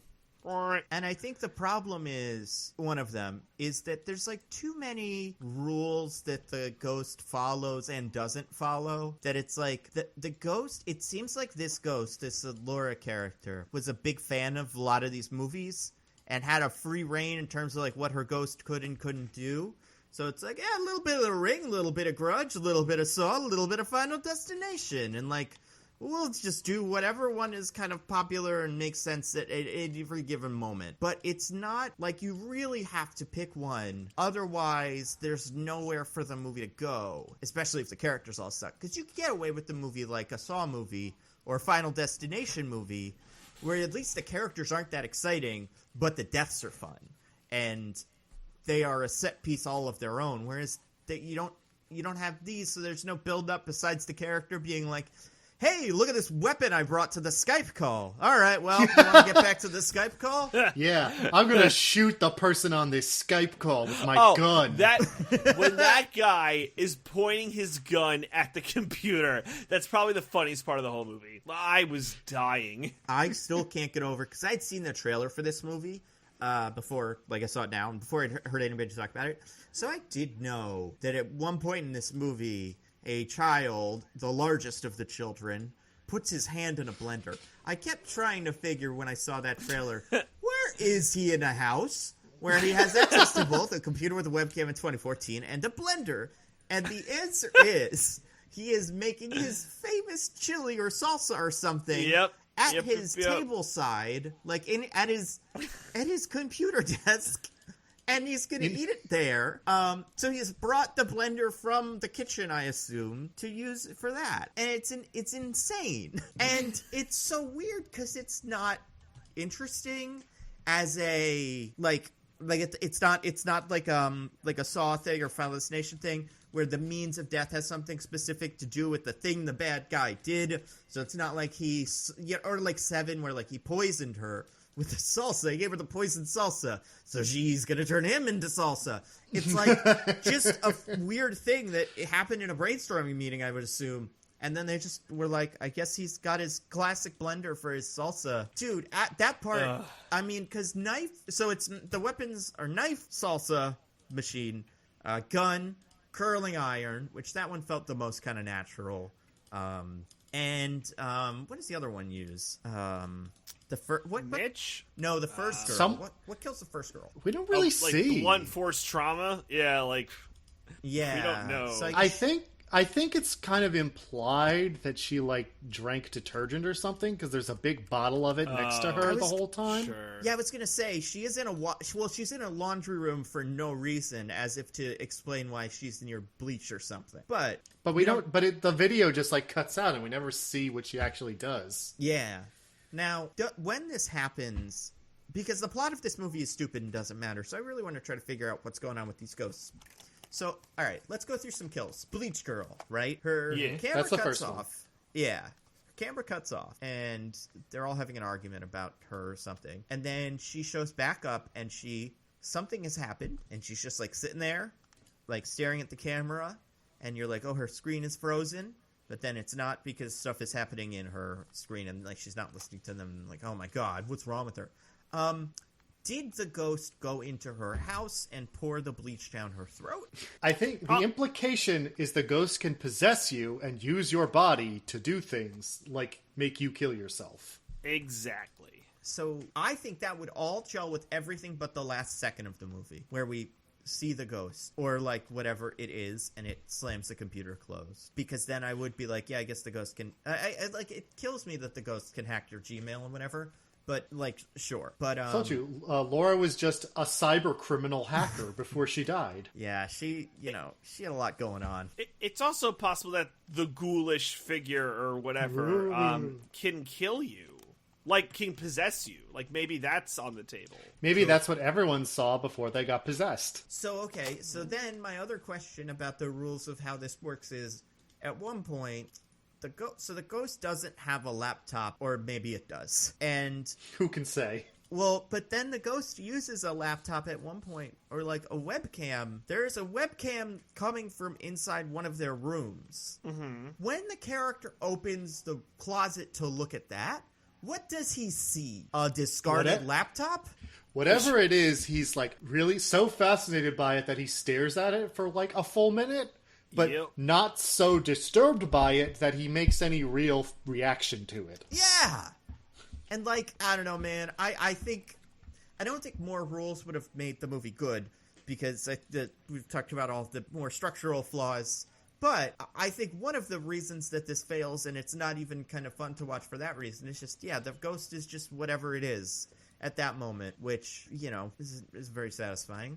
Can I say another thing that bothered me about these dumbass teens in this movie? Oh my god, yes, I'd love to hear it.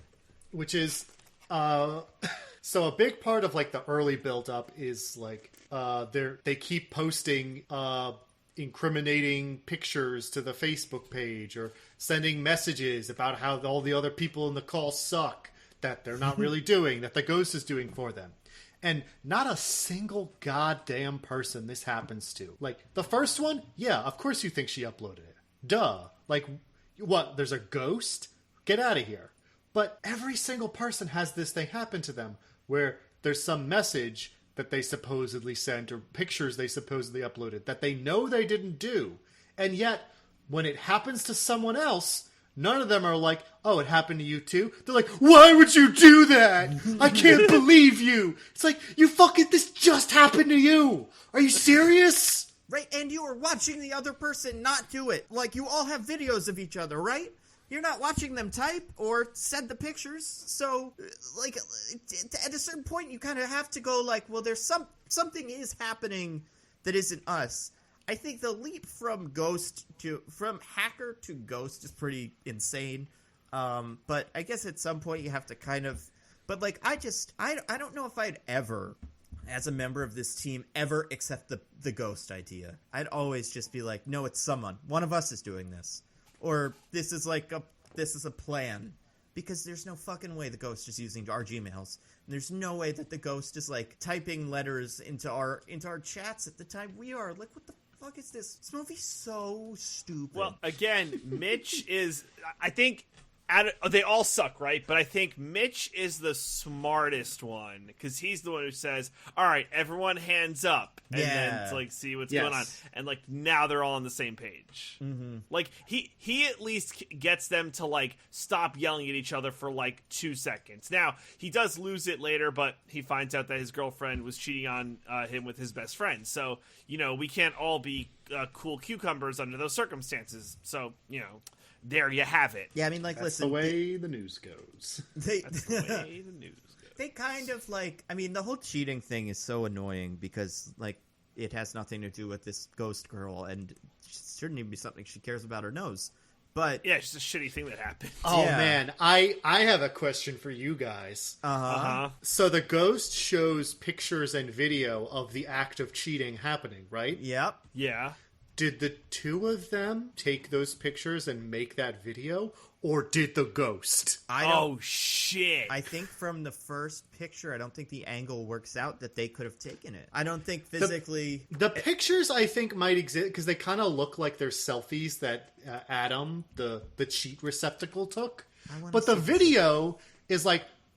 What, in their random act of cheating, they also decided to set up a webcam and film themselves? Right. Or did the ghost make a video of it somehow? How long has the ghost been planning this? Why does this teenager apparently watching the show Teen Wolf on MTV? Oh my god. Oh, dude, wait. The history for... One of them is in Teen Wolf, apparently. That I'm assuming is why. Not in real life, but that is what they say. So yeah, you could see the history of our main character. It's not even a history. She has that tab up. Oh, well, that's in her history too, because I paused to see her history and it was like nothing interesting. Like, I was wondering if the movie was put some goofs in there, but no. But one of them is Teen Wolf. So many goofs, guys. I don't actually think that part's ridiculous, but I noticed it right as I was in the middle of saying that and decided to throw it in. What kind of 14-year-old or 16-year-old torrents an episode of Saturday Night Live? Great question. What a loser. These kids all seem cool because, like, they're, because they're bullies, and bullies they're going are always to parties cool. and drinking and stuff. But yeah, man, these kids are nerds, and they've got to get it together. Because, like, I mean, I don't hate all of Saturday Night Live, but who torrents it? What are you doing with it? They put all the clips on YouTube, kids. But did they do that in 2013? Yeah, I think so. All right. I actually think that's when they started uploading everything, believe it or not. Well, digital shorts were way before that. Not way before, but before that enough. Like 2012, I think, was like, yeah. Oh, yeah. They definitely had this stuff on YouTube. Also, speaking of the cheaty sex pictures and stuff, they are specific to one of the girls, right? Like, it's like, they are emailed to her, and it's like, look what you got. Yeah, the pictures, yeah. What did everybody else get? I don't know. We actually never find out what the large gentleman did besides participate in this general thing. There's never any accusation that he did anything particularly untoward. Right? Well, he dies before Never Have I Ever, so there's no opportunity for him to... And same with the other girl, the girl who dies first. Like, yeah, for all we know, they didn't really do anything besides participate in this event. They act shitty. Yeah. Yeah, they, suck, but they're teenagers. Yeah, it's true. Teenagers act like assholes. Wow, newsflash. Yeah. All right, I'm going to look at the picture now. Not boyfriend.jpg. Yeah, I guess... Oh, I forgot about that. Okay, so maybe it is a selfie. I mean, the not boyfriend is definitely looking at the camera. It has meme text on it. Oh, it says, yeah. Adam's not your boyfriend. The ghost definitely added the meme text. Yeah. So it seems and it's like... not a meme! It's not a meme format! Well, it seems like not boyfriend took those pictures and she didn't know about it. Because she's like sleeping in one of them. Yeah. He got her. Well, that guy's the biggest monster of the group. Well, yeah, because then you figure maybe he did take the sex video. That seems like something he would do. Because, like, when they're doing the Never Have I Ever, we learn he, like, roofied a girl and then made her get an abortion. Like, that guy fucking sucks. Yeah, dude, that guy's a nightmare. Like, that guy's not just a shitty teen. That guy should be in jail. They should all be in jail. Well, not all. Like, well, yeah, because, like, it's... They've all done, like, one thing, like, what, someone crashed a car, one of them sells drugs, like, it's... One of them ratted the other one out to the cops about drugs, which is an insane crime on the level of the rest of these. I mean, why would you do it is, like, my question. Like, yeah. I mean, the argument later is apparently they both got caught something shady, and, like, so it was a classic prisoner's dilemma, and he gave him up. But this movie... Did you see, after that, he does that, like, he's like, yo, the cops are gonna get me too, and I'm sorry, man, I do it for you in a heartbeat. He says that. Like, do what? He does say that. Sell him out again? Not sell him out? I think he means, like, I would be okay if you had sold me out in that situation. Maybe. Is what he's trying to say. Yeah, that makes sense. The guy sucks. But yeah, I guess, I'm looking at the video clip now. I don't know. It's not the kind of angle that you'd be like, this is definitely someone filming this. I don't know. Maybe he did film it. My question is... I prefer the version where the ghost just took the video. Oh, I do too. Or like possessed them to put the video camera up, or like their phone, and then uploaded it to YouTube, and then never did anything with it for a while. Put it on private until this night. Yeah, because it has no views, not even one. So the person uploaded it and never even checked on it. That's something only a ghost would do. Well, everyone knows ghost views don't count on YouTube. Oh yeah, that's true. I get it. Okay, I don't know. So fucking blows. I hate this movie. Well, what's crazy? So my question is like, so there's no right. So things we covered, right? None of their it's a bad horror movie because none of their deaths follow the bad things they did in life, or are just interesting on their own terms. Yeah, they're not a spectacle or like some sort of technical achievement, like the one where the guy gets crushed by a big plate of glass because of dentist and stuff. Like, I'm just going through in my head some of the ones for Final Destination movies. They're just so awesome. The one where the guy gets cut with swords while he's lifting weights. The one where the girl gets a hook from a handful of hooks and that pulls her hair into the elevator that cuts her head off. Like, it's just... This is like what the kid that's in the same class with Final Destination scribbles onto a paper as he walks into class because he didn't do the assignment. It's just like, the computer cuts off, and then he puts his hand in a blender. And the Final Destination guy has a huge diorama of like a kid sinking into like concrete or some shit. A nail gun randomly firing. Like, it's so awesome. I love those movies, and it just makes me hate this. So here's my question. We have no hero. All the deaths are, like, disjointed and unfun. Like, the ghost won, ostensibly. Yep. So, like, now what for the ghost? Does the ghost get to move on? Yeah, the ghost moves on without addressing the uncle issue. Yeah, I figured the ghost better, like, get some... Like, this better be, like, you know, what's it called? Like, she better be warming up in the bullpen for this, because this can't be final crime. There's got to be something after this, because, like, yeah, she killed some people that just seem to randomly be on the call. Like, I don't think if that sixth girl hadn't joined the call, she would have been part of the revenge. She doesn't seem interesting enough. Right. She just wrong place, wrong time, which usually isn't how ghosts work. There's usually some sort of planning involved or whatever, but I don't know, because I think if that's the ghost's logic, I think the ghost has to kill everyone in that school that watched the video, that knew about her, everyone at the party for sure. And like, I don't know how she's going to get away with it. Seems like the information is out there. This bizarre, insane mass suicide thing that's been well documented. It's, it can't happen again that week, or otherwise things are going to get really creepy. What's insane about this movie, right, is that it's only 80 minutes long, basically, and the whole movie is kids jump on call, ghost kills kids. Like, that's the whole movie. Yeah, well, kids jump on call, and then one of them's like the ghost is like, you don't like I don't remember the names. Tammy doesn't like Stephanie, and Tammy's like, are you fucking kidding me, Stephanie? I would never do that, Tammy, why would you do that to my boyfriend? Fuck you. And then and then we lose one of them, and then she comes back and takes a big old mallet and blows her.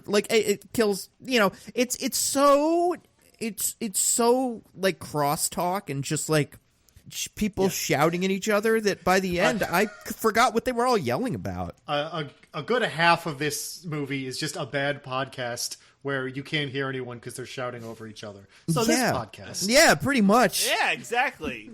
Shut up, I'm talking. I mean, they fucking, it really is so much. And it feels like the ghost has a timer, but the ghost knows this has to take 80 minutes. Otherwise, it's not technically a feature. But the ghost knows there's not really enough room. So the ghost just keeps throwing in little you know what? This one probably doesn't like you. So talk amongst yourself for 5 minutes. And then when he's getting guillotined, because they also don't the conversations don't go anywhere. They don't come to a deeper understanding of their relationships because no character walks out of this alive. There's no room for one of them to be like, you know what? I did learn that maybe people lie to each other. And that bullying is bad. Yeah. It's just Ghost is cool. Ghost, get all the revenge you want as a ghost. You can use the computer. Can you imagine coming into a little pitch meeting with this in 2012 and just being like, all right, Skype, the ghost is in the Skype.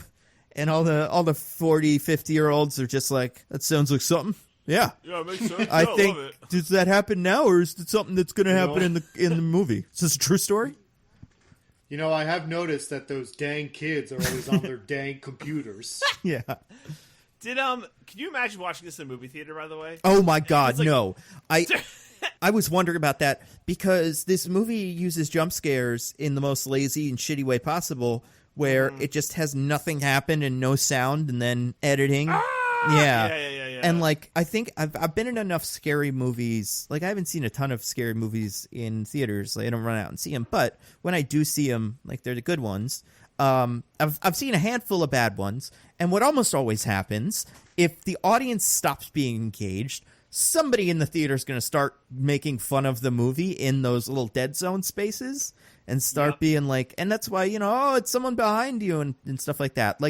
There's different versions of that where some people are really engaged and that's a genuine interaction, and some people are just so bored they have to say something. And this movie has so much dead air that I cannot imagine watching this in a theater would not end with everybody just either on their own phones or shouting at the movie. Well, because also there's parts where so the way this movie's done, is that we're viewing it through the screen of Blair, who's our main character, and there's points where she's just typing to Mitch. That's the whole thing. Yeah. Mm-hmm. Right? And Diggins, we were talking about where there's one point where she goes Mitch, where are you? After 30 seconds of radio silence, he's sorry, I was looking up an article online. It's not even 30 seconds. It's 10 at most, where she starts freaking out because it's iMessage, which is texting. Yep. So right. It's again, she sent him a text. He did not answer in 10 seconds, and she flipped out before any ghost stuff has happened. Well, this is classic cheater behavior. If you are a cheater, you assume everyone else is also cheating, so you get really defensive and start projecting. So, actually, this movie is good. No, I mean, the thing... That could be true, but I wouldn't know. Well, here's the thing. I think that the thing about this movie that I think also that really makes that stuff really grating and makes the parts where people are typing really annoying, and I think Searching, the good version of this, it's not the same story, but the same concept, and at least good execution. When it starts moving, the characters are typing just like you and me, spelling mistakes. Sometimes they're taking a little longer than would be ideal to click on things and hovering with mice and stuff, whatever. But by 5 minutes into the movie, the computer is moving at warp speed. Like, everything is happening as quickly as it possibly can. Otherwise, like, the tension cannot come from us, the, like, point of view main character not being able to click a button that we, the audience, can see. So, this movie never gets there. And there's so much time where characters are taking so long to do things on a computer, and you're just like, fuck, man. I know it's 2020 and it's 2014, but, like, we all knew keyboard shortcuts. We all knew things that would just... And it makes it so frustrating to watch someone use a computer badly. It's such a bizarre experience to have in a movie. It's just like... It's like, I think, what's his name? Who is it? What's the name of the kid from American Horror Story who plays Quicksilver? The one who's like Johnny Depp, but not. Forget his name. Have no idea. Whatever the one is in the X-Men movies. I watched an interview with him where he was talking about Quicksilver, and he's like, "What's it like with Quicksilver? What's your character? You know, how are you going to play him?" And he's like, he's always like someone who lives his entire life like one place behind someone in line who's using an ATM way too slowly. And you just keep looking over their shoulder and waiting for them to press the button and waiting for them to remember how much they have to deposit, and they can't remember the password and stuff. And, like, yeah, I cannot imagine a movie like this that plays out like a video game. Like, imagine watching a video game. Like, I don't know. It's fucking, this movie sucks. And it's, yeah, it sucks. So there's I think we hit everything. There's a couple beats that so there's the part where they try and, like, the kid Kenny, he tries to, like, Trojan hack. Oh my god. The thing. He sends them like a virus protection software that sweeps for Trojans. Yeah, he sends them that thing that you would download off of, like, CNET that would come with way more viruses than it clears. And it's, like, funny because, like, the movie plays this as, like, the most, like, high-tension scene, and because it has, like, no idea, like, where else to build tension in this movie. It's like, oh, yeah, when they get the virus software, this'll be how we get rid of it. Like, this'll be how we build tension. Right, and, like, we as the audience know that's not going to work. We know it's a ghost. It's a ghost, right? Yeah, like, it's not... They didn't do a seance. Yeah. They didn't get, like, ghost purge. So, yeah. Whatever. That, and then, I mean, this movie loves ticking clocks that don't make any sense, because there's that one, and then there's the texts that are, like, 30 seconds, 30, 29, 28. Oh, do you know it skips a couple of numbers sometimes? Yeah. Oh, absolutely. What's up with that? There's like a 10-second one at one point, and I saw it repeat the number 5 no less than 3 times.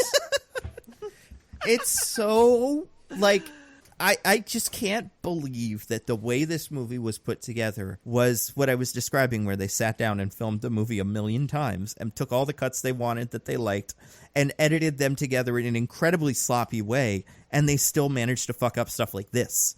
Like, it's not like this was a real Skype call that happened one day and like, you know, they shot it in one take and, wow, this is really impressive.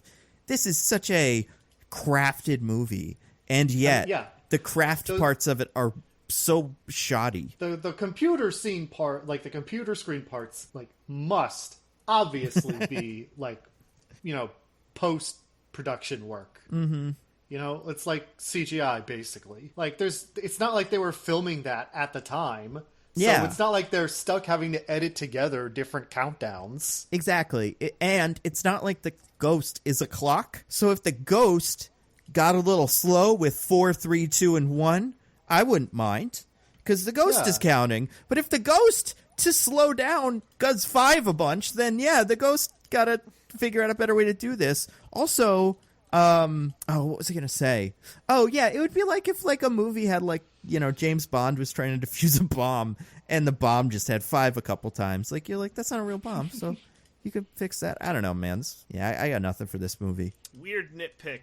The girl who kills herself by putting the curling iron in her mouth, she was using that earlier to straighten her hair. Yep. So, isn't that weird? Get your shit right, movie. That's true. And poorly executed. And she was using it to straighten her hair at 9 o'clock at night. At night. Where's she going? On a school night? Like, they don't have plans. But I mean, none of the movie, like, that makes about as much sense as the blender. Makes about as much sense as the knife.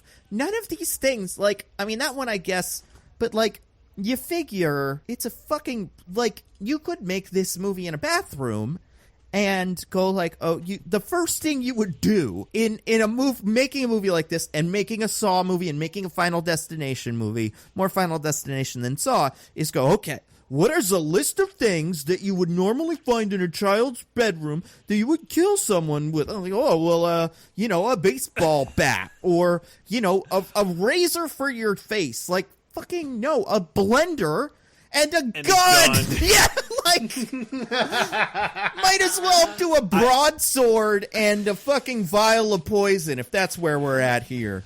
I still maintain the funniest shot in this movie, and you could probably find it on YouTube or something, is this kid is pointing the gun into his webcam. He's like, I will fucking kill you. Like, he's gonna gun down the ghost.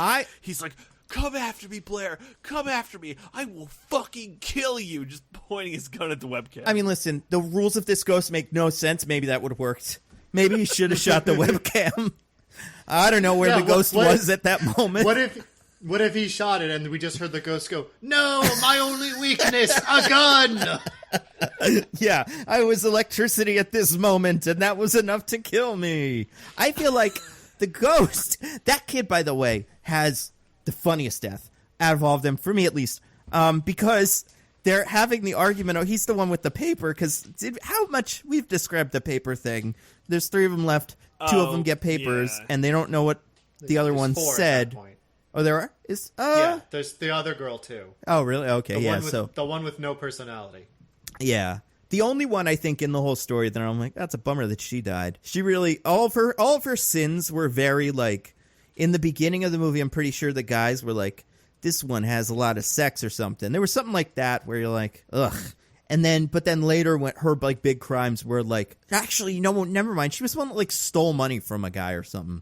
It was like $800 from the dad. Yeah, which I don't know, man. Scratching and surviving, it's tough out there, being a rich kid with all kinds of curling irons. But so they each get papers printed out, 2 of them, and each of the papers says, if you showed this paper to the group, the other guy that has the paper dies. This isn't clear how or why, or why those 2. But it just kind of, the movie's like they have to shout at each other, whatever.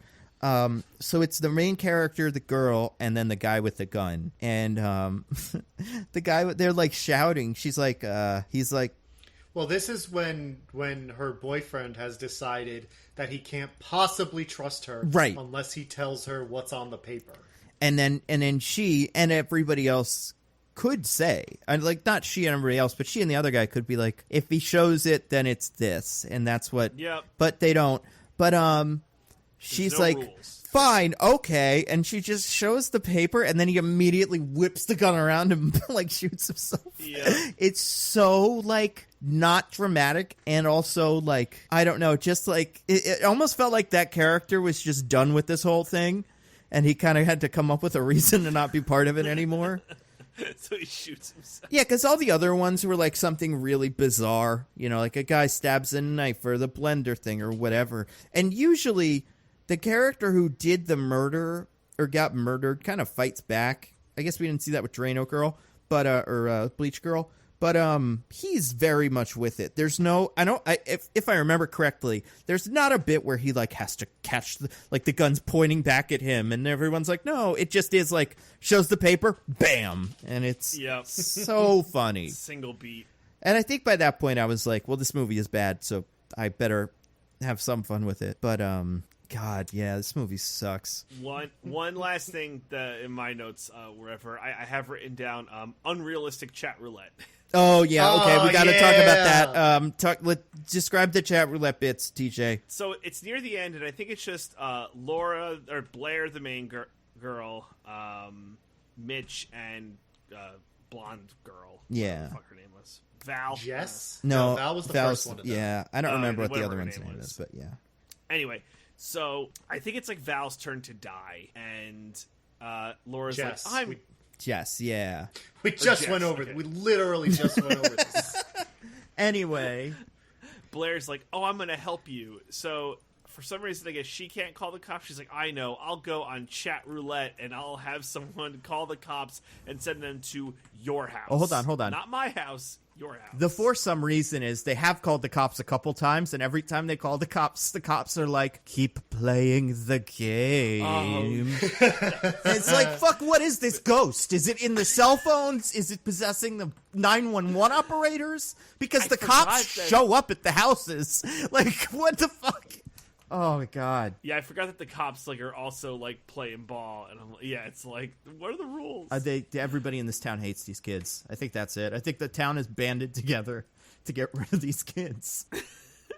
But so this world, so we get a bunch of like. First of all, it was actually chat roulette. It would be penis after penis. There's only one penis shown in this whole roulette, which is the most unrealistic thing that could have come up, right? Yeah, absolutely. I mean, that was probably what they were going to do if they had to stretch this movie out to a full 90 minutes. Just 10 minutes of her flying by just different dongs, you know? She's like, oh, no. And then she finally gets to a person who is like, okay, I'll help. And then she calls the cops from, Arizona for California. It's the weirdest thing. It's the weirdest thing. Even though this person is willing to make this phone call and is treating it like a real thing, that this woman who's calling her really needs help, they're, so disinterested in it. They're going okay, yeah, I'll call the cops. Yeah, sure, okay. They need your address. What's your address? It's like they're doing it, so they must believe something is going wrong. Or they're bored. This person is on chat roulette, right? So that's true. But there is absolutely no urgency in their actions or tone whatsoever. Enough so that you're like, oh, this is the ghost too. Okay. You'd have to assume, why would chat roulette be the one way out of this? The ghost planned for everything except for chat roulette. Which, it's just such a funny, it's so funny as a way to, get out of the situation. If you think about this like any of these other, a Saw movie, if the characters are in, this insane death trap, and every single option has been completely thought out, and then the option that hasn't been thought out, I haven't thought this metaphor through, is a dumb one. I don't know, man. Chat roulette, is the only part of this that hasn't aged well, either. We will never remember what this is. I mean, we will, because we lived through it.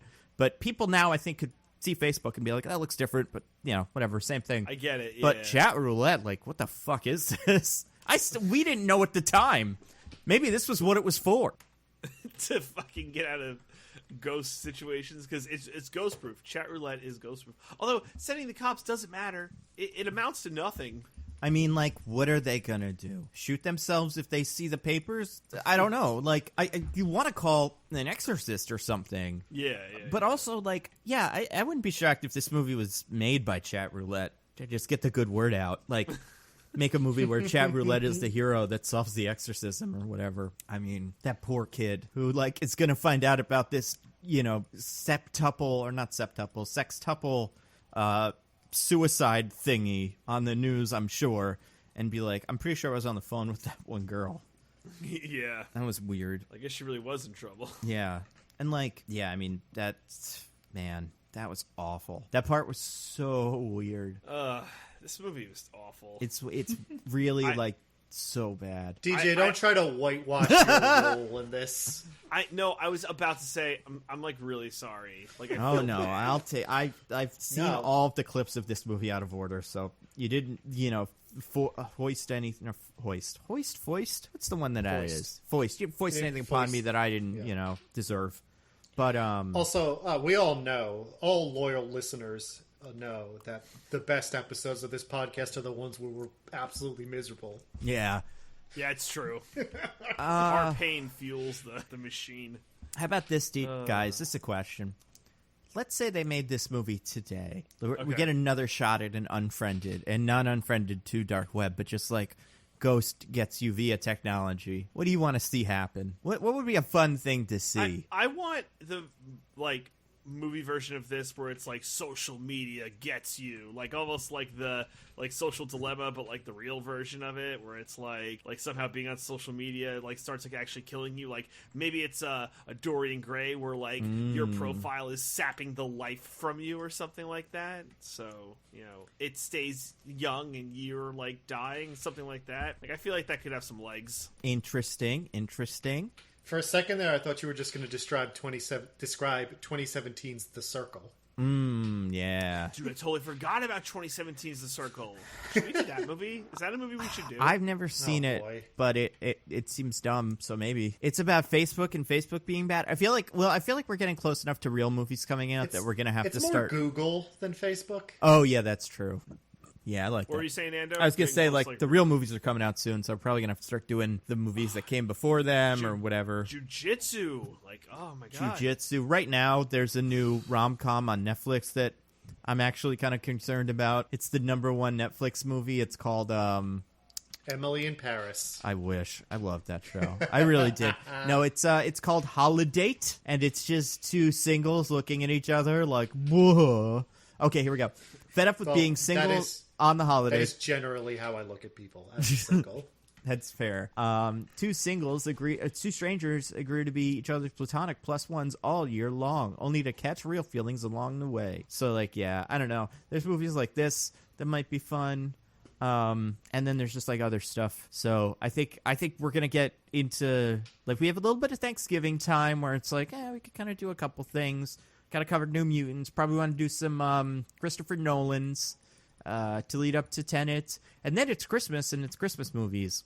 And also, who knows where we all are in a month. I don't want to plan that far ahead. But if you're assuming that like everything stays about the same, maybe gets a teeny tiny bit better, then it's a crapshoot as far as what movies we watch. But yeah, I don't know. I feel like I want to see a version of this on a phone. I want to see like hots flipping between apps. Yeah, honestly, my God. Quibi this would be. How did they miss it?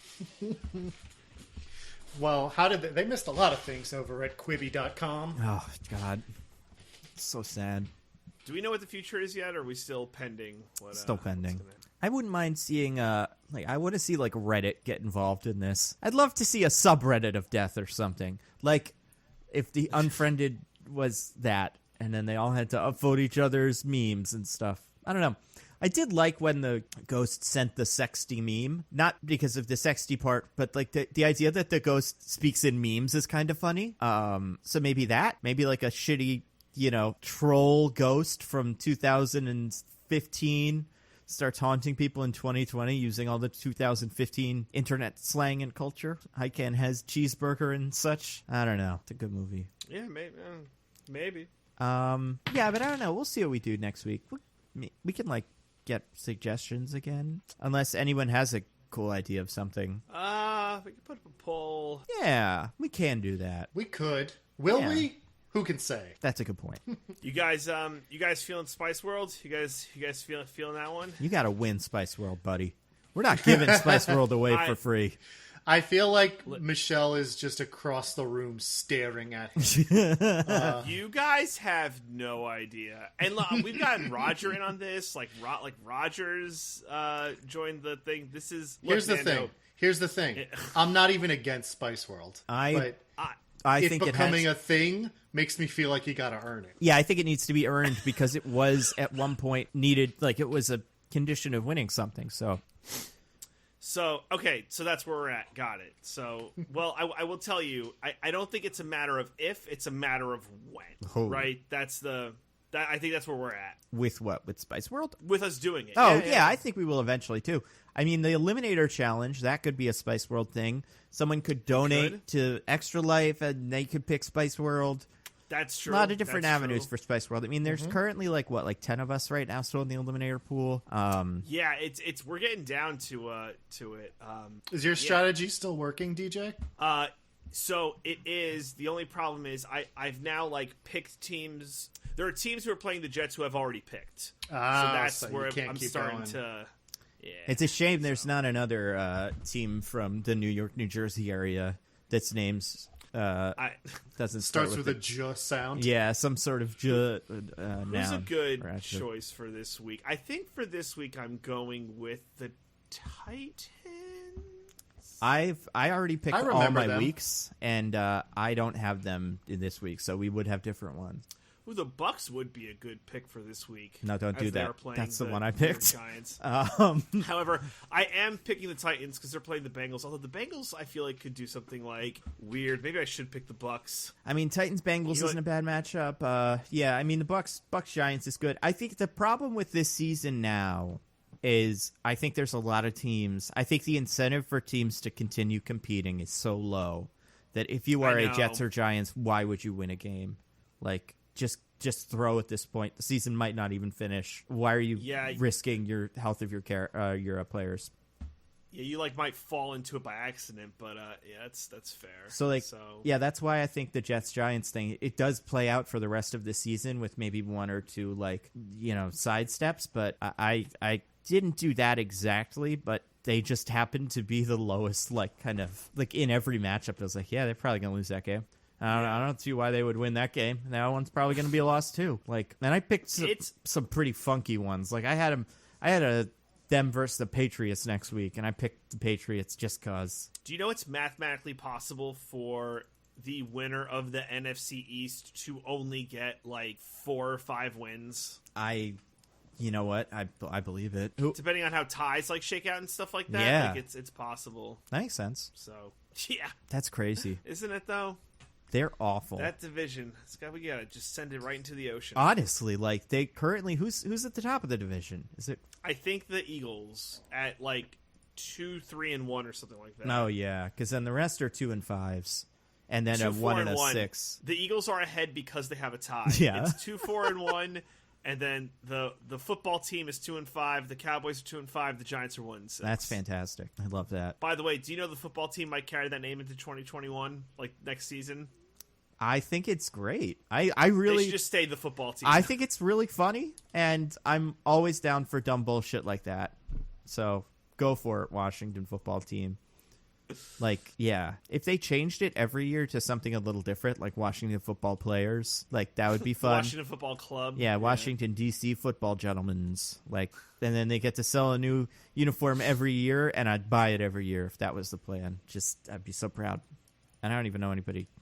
That team sucks, but still kind of fun. Yeah. Diggins, how are you doing in the Eliminator pool? Just kidding. I have definitely never picked a team that has lost. Ooh, well, that's a good way to go. Is that true? It is true that in this Eliminator pool, I have never picked a team that has lost. I get it. Good. It is also true that I have never picked a team at all. Yeah, However, I choose to look on the positive. Yeah. No, it's the same. It's the same with me. Every time I have never lost a wrestling match to The Rock. I have never struck out with a Victoria's Secret model. I have never fallen down the cliff of a mountain that I was climbing. I'm doing pretty well for myself, you know? Mm-hmm. Yeah. Just kidding. The Rock destroyed me in arm wrestling. He destroyed me so hard I fell off that cliff, so I lied about a lot of stuff. Guys, do you want to get to some classic segment? Yeah, let's do it. I would love that. DJ, do you have anything to recommend to the fine people? I do. So this is confirmed. It's going to come out on Halloween, so this will definitely be a recommendation that'll still be relevant. Yep. It certainly will. That's all powers within your hands. Yes. Okay, so the thing I would like to recommend is a documentary on HBO called 537 Votes. Oh, yeah. It's a documentary done by Billy Corbin, who is a documentarian who pretty much exclusively does Miami-based documentaries. But I think there's a lot of stuff to mine for there that he's done some really good ones. He did The U and The U Part 2, which are 2 documentaries on the University of Miami. He did Screwball, which is on Netflix, which is about the A-Rod doping scandal in baseball. Cocaine Cowboys, which is another Miami-based, just the 70s and 80s, just cocaine rings in Miami. So it's all Miami-based stuff. So this one, which is called 537 Votes, is about the 2000 election and how it was pretty much stolen, for lack of a better term. No, that's the right term. okay, it was stolen, and just like how all that stuff went down. I wasn't really familiar with like the Elian Gonzalez stuff, so I found that stuff like pretty interesting. Wait, and they talk about like a lot of. What did Elian Gonzalez have to do with that election? Was he one of the votes? That poor little Cuban boy. They frame it, and I don't know how accurate this is. I'm just going by the documentary, but they frame it as voting for George Bush was kind of like a revenge vote because the Clinton administration was involved with that. So they kind of. I mean. Yeah, that's like sleazy, but when I talk about being stolen, I mean like the Brooks Brothers riots and shit like that. Oh, and that one lady, the Secretary of State, right? Yeah. Whatever her name is. I forget. No, and they cover the Brooks Brothers riots, and like that's most of the focus, but they start with the Elian Gonzalez thing as kind of a framing of how Cuban politics in Miami work. Hey, any interesting political figures of today pop up in the Brooks Brothers riots? I was just wondering, in case I should be looking out. Oh, who? Roger Stone is in the documentary. Roger Stone? Yeah. The convicted felon? Yeah, well, he's not that relevant anymore. Yeah. But I don't think there's anyone in current power right now who had a prominent role in the stealing that election. And definitely none of them were. Definitely not two of them. And even if there were two of them, there also weren't people underneath those two of them that have ascended to roles where they are now even more part of it, It's a real gas, that one. Yeah. Well, I found this documentary fascinating, and I think with the upcoming election, it might be something to watch. To if you need some little extra juice to wonder why you might want to go out and vote, then here you go. By the way, I'm sure we'll say it at the end, but go vote. Vote, guys. Please, God, vote. Especially if you're in one of the states that is one of them. Any of the states, really, but vote. But please, God, vote. Yeah, because there's like state and local elections. You should vote no matter what because of your state and local elections. I mean, we're not going to pretend that your vote matters in the presidential election in every state. Right. I live in New York. It definitely doesn't, but I had other stuff to vote on that did matter. Yeah, like I live in a competitive congressional district, so, it's all... I'm sure you got something, depending on where you live, that you should definitely vote for. Propositions, Got to earn those stickers, Either you eat a banana or you do a vote, but you don't get a sticker for free. So that's true.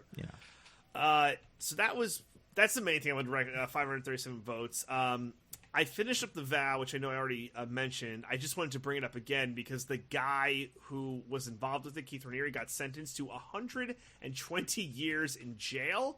So, get fucked, that guy. Aww. Well, in 120 years, he'll get to pick his life up. Yeah, he'll figure it out. It's more, it's about reform and recidivism. If he goes back, then it's a problem. Then this guy's not a good guy. It's what this dude deserves. I firmly believe that. Anyway, but after seeing the whole thing, I'm like, oh yeah, this documentary is good. And, 9 episodes is long, but, they just had so much footage, man. This guy filmed everything, which is interesting. Figure if you're going to do a lot of crimes, you don't film all the crimes, but, some people just want to film the crimes. Ah, yes, the other wire principle. Yeah. I mean, the thing with the crimes is sometimes you don't think they're crimes, You think it's the normals. And, of course, you film the normals, and then people later are like, those are crimes. And you're like, get the fuck out of here. No way. These are crimes? Those were normals. Wow. I did them normally. So yeah, check out The Vow if you haven't, another HBO thing. And I think that's all I have for now. I don't want to use everything in one episode because then I won't have any things for other episodes. So what does that mean? I think I'll just pump. You have secret Rex you're holding on to? Well, no, so I started watching, holding out on us. Yeah, I started watching. You motherfucker! Give me them hot Rex. I just can't stop. I started watching Blood of Zeus on Netflix, but I don't know if I want to wreck it yet. So yeah, I'm gonna hold off on that one. You know what I mean? No, I'm with you there. I can't watch that and play Hades and try to keep them straight. It's too much Greek mythos at once, right? But and too much real unfortunate mythos. Time for that show to come out. Yeah, honestly, we're all in the grip of Hades fever. A year ago, that would have been the top of my list too. Ooh, cool, sexy Greek mythology. Love that. then I gotta say though, it's got that same like art style and little bit of the gore stuff that Castlevania had. So like I'm all in on that kind of shit. So like I might give it a shot. But I don't know if I want to wreck it yet. Like my wrecks are valuable when they're not the things that you guys just wrecked the week prior. So no, I mean that's fair. You want to keep your wrecks close to your chest. You never know. You never know. And DJ, you should have the highest recommendation fidelity, or like you because you go first. You know. So you should feel the most free to wreck whatever it is you please, because you could just throw all the wrecks out there, and then we have to dodge that minefield. Yeah, I could have been like Borat, and you know. Yeah. You can wreck the most like obvious mainstream shit you want. There's no way we can snipe you. Like Borat. I'm like, oh no! I only have 2 other wrecks. Diggins, what about you? You got anything to recommend to the fine people? I do have something to wreck to the fine people, and if either of you have even heard of this, I'll be shocked. Don't you underestimate my... Don't try me. Yeah, what do you got? I am wrecking a YouTube channel. It's called Nando V Movies. Oh, fuck off. No, I am cancel that guy. I am wrecking a YouTube channel. It's called Action Button. Oh no, I have not heard of that. Which is a website and a company that has existed for some time, actually, but they only just started doing YouTube videos. It is headed up by Tim Rogers, who has been a games journalist and a game developer for like 20 years now, something like that. He's been in the industry for a long time. And he's primarily known before this for his reviews are extremely long, full of tangents and diversions and like personal reflections. Holy shit. This guy's got some long reviews. Yeah, exactly. I'm looking at him now. Oh my goodness. No video he has made so far is under 3 hours. He should start a podcast with us, apparently. We're right up his alley. It's true. Yeah.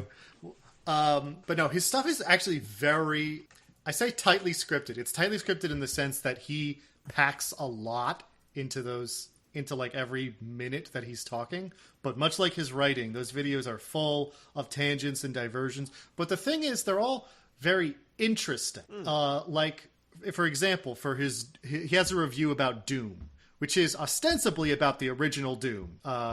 So not like any of the new ones. Well, he talks about the new ones, but it's about the original Doom by John Romero and John Carmack. That's his name, right? But really, like, to prepare for that, he played every single port of Doom that has ever been released on any official console or PC system. And he talks very extensively about his own personal experiences with Doom, the ways that intersects with like the way his life turned out.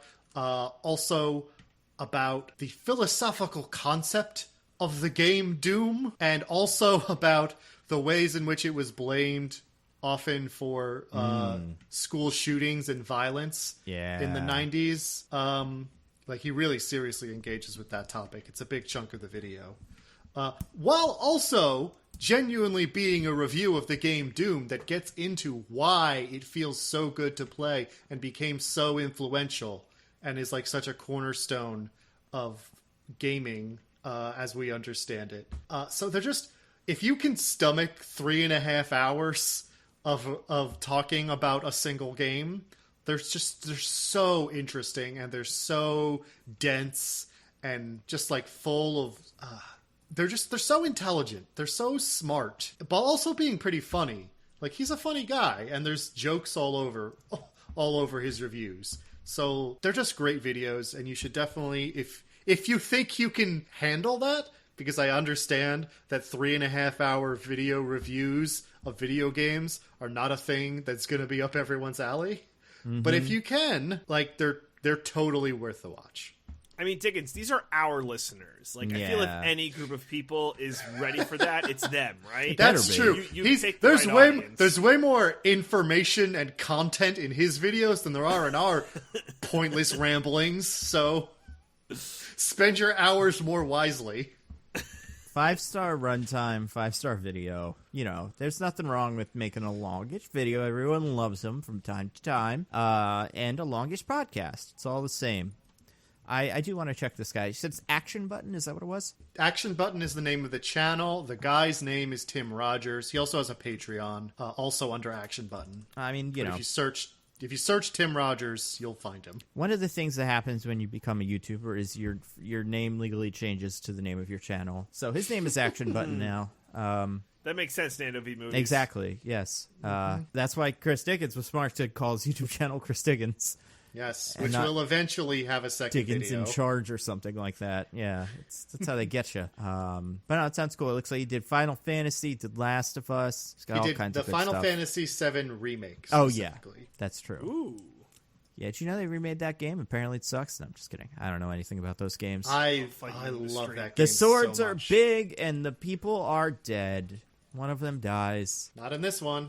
Oh, really? Oh, yeah. They gotta get it together. It's all people like we've all seen. We watched the Unfriended. We know you gotta kill as many kids as you can in a short amount of time in the most send the boring and message. stupid ways. That's how a good movie goes. Somebody's got to clip that little voice. Yeah, right? It's great stuff. Anything else? Is that it? That's it for me. All right. I had a couple real quick. Started watching a show on HBO. It's a BBC show. It's called Ghosts. Any guys heard of this? No. Negative, sir. Awesome. So it's funny. It's like a comedy. Me and a friend of mine, we were looking for movies that are like spooky. We watched like, the Hocus Pocus and all that. We were also looking for a little comedy, and HBO has a good selection of that. And the one we watched was actually a TV show, and it's about a couple that inherits a house. They are a very normal couple. Could be you and me, normal people. But the house is haunted by ghosts. Ooh, but it turns out the ghosts are kind of more like regular people, and the ghosts don't really know how to do a haunting because they're just kind of dorks. And they're all from different time periods because that's how it works. You're a ghost in the 1500s. You're a ghost in 10 years ago. You're still in the same house. And it's very funny so far. I quite enjoy it. I've only watched an episode, but I've heard very good things about just how it goes. And it's only 12 episodes over 2 seasons because it's a BBC show and they're 25-minute long episodes. So you probably knock it out in a weekend. You know what else I watched this week? Speaking of HBO, I watched HBO's movie of the week, Emma. Either of you guys watch this? I need to. I wanted to watch that, but never did. You wrecked it, so I assume you like it. Yeah, I meant to watch it when it came out, but I never got around to it. It's good. I loved it. You could just turn the sound off and enjoy the costumes because man, they put some bizarre costumes on some of these people. But as far as an adaptation of that book, I don't know too much about Emma. I know it's kind of like Clueless. That's about as far as I get. And it does, follows very similar beats to Clueless. I would say out of all the Jane Austen novels, it seems to be the most fun and accessible of the, mainstream ones. So if you watch Pride and Prejudice and you were like, I don't think so. This is a lot lighter. And it is, genuinely very funny. Anna Taylor-Joy's great. I'm excited to watch. I haven't watched Queen's Gambit yet, but that's next on my list. And then New Mutants after that. So we're in the joy renaissance as far as I'm concerned. Right after Glass, her stock's only been going up. Exactly. Yeah. She seems great. I mean, she's good in this, and I hear the Queen's Gambit is good. Haven't heard such awesome things about New Mutants, but we'll see. But yeah, so Emma, HBO, 2 hours, good movie.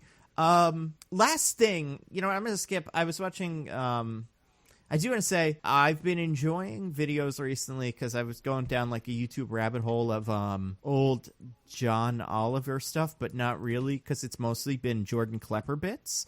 And specifically bits where he goes to Trump rallies and is talking to people, and he just put one out, so I'm very excited to watch that. I don't know if I can recommend it, but I can recommend just watching him talk to people. He did a show that was called Klepper. There's only a couple episodes of it, but it's him kind of doing man on the street stuff, and that was fun. I like that.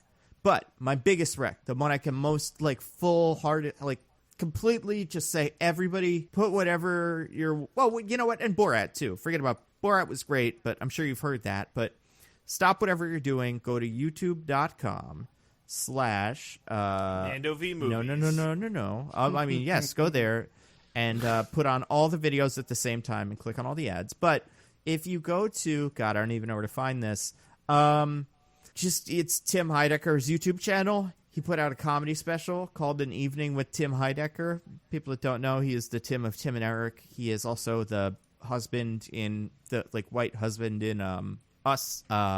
He did a comedy special in character as this, kind of Bill Maher boomer who's making really bad jokes, and he's mad at the audience because they don't laugh at them, and it's so fucking funny. It was I was dying, and it's an hour long, but really it's 45 minutes because then there's some bits where he does songs or something afterwards, and I don't think that's in character. But the bits where he's dressed like a shitty comedian, it is one of the funniest things I've watched in a really long time, and it's free on YouTube, so you can just go to his YouTube channel and look up An Evening with Tim Heidecker. So I'd recommend that, and then if you got some time left over, Emma and Ghost. Next week, we're not sure. It's mystery in the air. Should we do some kind of election movie? We'll see what mood we're in at that point. I think we'll either want to talk about it or forget about it forever. Where's the one where Chris Rock becomes president? Head of State? Yeah. I love Head of State, except that it's bad. But I do like the bits where it's just Chris Rock doing his stand-up bits, but talking them to people. I do enjoy that. I'd rather do the one where Chris Rock is in the body of a white man. Remember that movie? Oh my Down God. to Earth. Another movie where Chris Rock just does his stand-up bits, but he talks them to people. I mean, we could do. Have you ever? I forget who I was talking to that had never seen Election. Have you guys seen Election? I have seen Election. I don't think I have. I don't know The if it'd one be with that Matthew fun Broderick? to nitpick, but yeah, it's a fun movie. I mean, we could. Yeah, I don't know that it'd be good for our purposes, but it is a good movie. We could definitely do. We could do a Purge. We could do the Purge one that was election year. Oh yeah, that was one of them, right? Yeah, Purge election year or something like that. I don't know if that was any good. I don't know, but it's so in. This will go out on Halloween, but there'll probably be not a huge gap, but the next episode might not come out immediately a week after that. So the week after the episode of next will probably be the New Mutants one. So then it's kind of there's really nothing that can lead up to that because we've already done all the X-Men movies. I don't know. Are there any other vaporware movies we want to do? Movies that will never ever come out but did in hope of New Mutants and what's it like to watch a movie that doesn't exist until it does? Because that's something we could do. Let me think. I'm trying to think. Yeah, because they plenty of movies have been stuck in development hell forever. Like your Handcocks. That one I know was one of those movies that just never got out of, and for good reason. That Uncharted movie that they are actually done with apparently, which who knows if we'll ever see it.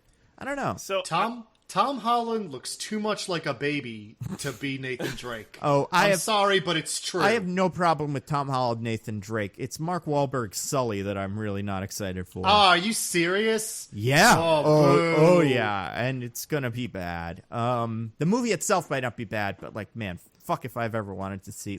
Sully is a guy. He's a very specific kind of guy that has existed in movies for years. And Mark Wahlberg has never ever played that character before. He's always the same guy. He's always cool gun action man. Sully is your, salt to the earth kind of wheeler and dealer. And I just don't see that with Mark. But I don't know. All right, guys, I got one for you. I was looking at movies that came out in the just the past 2 years. Okay. And what about Long Shot? I've seen it. I really don't like it. Nope. I don't think Really? it will be any fun. Did you see it, Diggins? I didn't see it, but I've heard good things. I had two, and there was most of it that I was really into it, and then there's this one bit where I'm like, well, the movie's bad now. And I can explain that to you off air, but I'm so curious. It's not in a fun way. It's not in a morally reprehensible way, but it's at the point where the movie tries to make a message about something, it completely doesn't, and it it makes you go wait, was everything I just watched wrong? Can I trust these people to tell me anything? I don't know. I mean, we could nitpick. We could nitpick a video game. Whoa. If a certain DJ finishes it to a point that is satisfactory for the audience. I don't know if that would make sense, but Hades. Yeah. I mean, if we're gonna do video games or if we're gonna do things that were gonna come out and like took forever, we could nitpick Duke Nukem Forever. Oh God. Cyberpunk. How much of Duke Nukem Forever could I play? Oh no, God no! I'm never between. Is it on Game Pass? It lowers the barrier to entry. I really doubt it is on a next gen console. Yeah. I mean, like, there's movies that took a while to get released, and I'm sure movies that took a while to make. Let's see what that tells me. I know, what a stupid thing, but it is. There's something there. Duke Nukem Forever only costs $3 at GameStop.com. I'll take it. No, I'm not playing that game. No. Ugh, none of these are any good. I wish one of these were any good, but they're not. I don't know if like New Mutants counts though. Like I don't think it would make this list. Although apparently Movie 43 has a very long production time, but I also don't really want to watch that. God, I don't know. We'll put up a tweet or something. Oh, speaking of games that may never come out, did you guys see Cyberpunk was delayed again? I did. I like how no one can ever be happy with anything any video game company does ever. Like, you make the perfect game on your first try or just don't even bother, you know?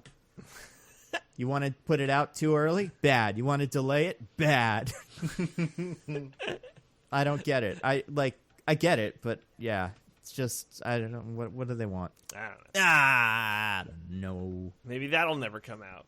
Honestly, I mean, that would be crazy, but not that crazy. I say we put up a poll. Yeah, we'll put up a poll. Let's let the people decide. The people know. They're smart. They're good, smart people. We love them. Yeah, we have the greatest, smartest, oh my God, most they do. handsome fans in the world. So smart and handsome and cool, and they love to be in, to watch movies like this one we watched, Unfriended. Boy, howdy, do they love it. I mean, listen, we could do Unfriended the Dark Web.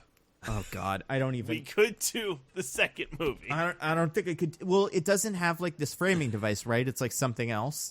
Yeah, exactly. I couldn't do it. I can't watch like. I don't know why I need the framing device to even be able to make sense of this garbage. It is bizarre that in that movie, when a window went behind another window, it stopped making noise. I know. It's like everything paused. This it was like, let's make a movie with inside a computer, and like, wouldn't that be cool? And then the person was like, but what happens when there's multiple tabs open? And then they were like, fuck, never mind. And that should have been where it ended. So we're definitely just gonna put up a poll. Yeah, we'll put up a poll. We'll put up a poll. Okay. All right. And we'll put Spice World on that poll. So absolutely not. Not a million years. You got to put on the poll. I think to be fair, I feel like it has to be one. It cannot be pulled because then you have to earn it or buy it. That's part of earning it. I feel like Extra Life is like in a week. That's true. Oh, dude, how did I not plug that? We haven't gotten to plugs we didn't yet, get the plugs yeah, yet. We'll do some plugs. What plugs we got, DJ? Okay, great. Extra Life. So there should be another podcast that comes out between now and Extra Life. But what I would say is you go to our social media, and I will have the links up to our Extra Life page. It's silly because like the Extra Life page is a bunch of actually this isn't so bad. Our team ID is 54101. So if you search for like Team ID and Extra Life, you'll find our team. Because this year we know finances might be tight, we've set a modest goal of $6 to raise is our goal. And then if we shatter it, we shatter it. So yeah, we don't want to beg people for money during these financially uncertain times, during these unprecedented times. Smart moves. So yeah, we'll be streaming starting on Saturday, November 7th, I believe, at 10 a.m. and going until Sunday, the 8th at 10 a.m. The format's obviously going to be really different.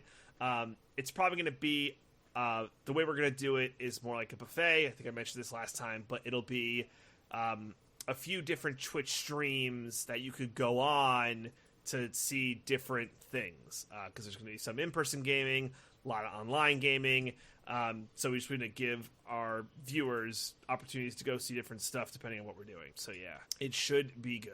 I'm looking forward to it, as I always do. Yeah, and as always, we'll have someone up during the whole time, even if it's like 4, 5 o'clock in the morning. That's when I'm usually up. Yeah. So I think we'll have plenty of time. I'll be playing Hades all night long. I was going to say, you could go to Nando's Twitch channel and be watching Hades, but everything will link back to the single Extra Life page, so we're all raising money in the same place.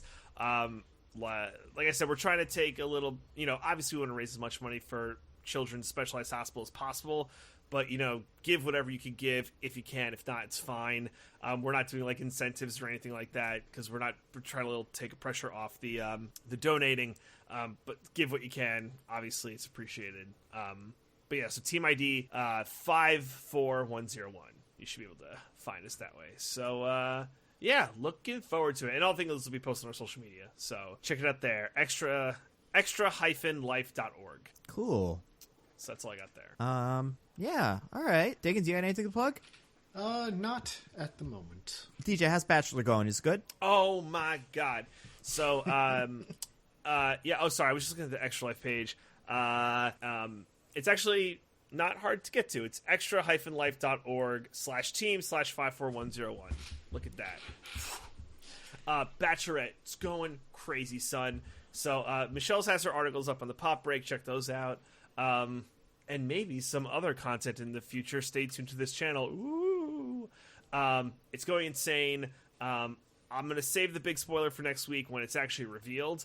But I would say if you've even had like a little interest in The Bachelor, watch the season. The episodes are on Hulu. I think you could find them on abc.com as well. Do you guys have any idea what's going on with The Bachelorette this season? Yeah, we've talked about it before, and I have another friend that's watching it, so I'm aware. Yeah, we've discussed it, and also I think you've talked about how you think it's playing out and how they are. Yeah, and that makes sense. Yeah, and I really do think in terms of television, this is probably one of the best recent seasons. Like some of the stuff on the stuff is a little cringy, and there's actually one thing that totally grossed me out. They did like a strip dodgeball game, and I hated it because it was very just weird. Wait, but it's one bachelorette and a million bachelors, right? Mm-hmm. Those poor guys. The guys stripped. Yeah.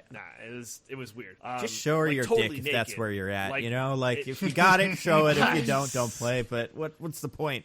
I'm really handsome, and I got a nice 6-pack abs. But Tim over there is really good at dodgeball, so I don't know who's the winner, Oh, no, now I have to show you my butt. Stupid ass show. I will say, though, in terms of television, this has been one of the best seasons. It's pretty bananas. So I would obviously recommend it. And I'll talk more next episode.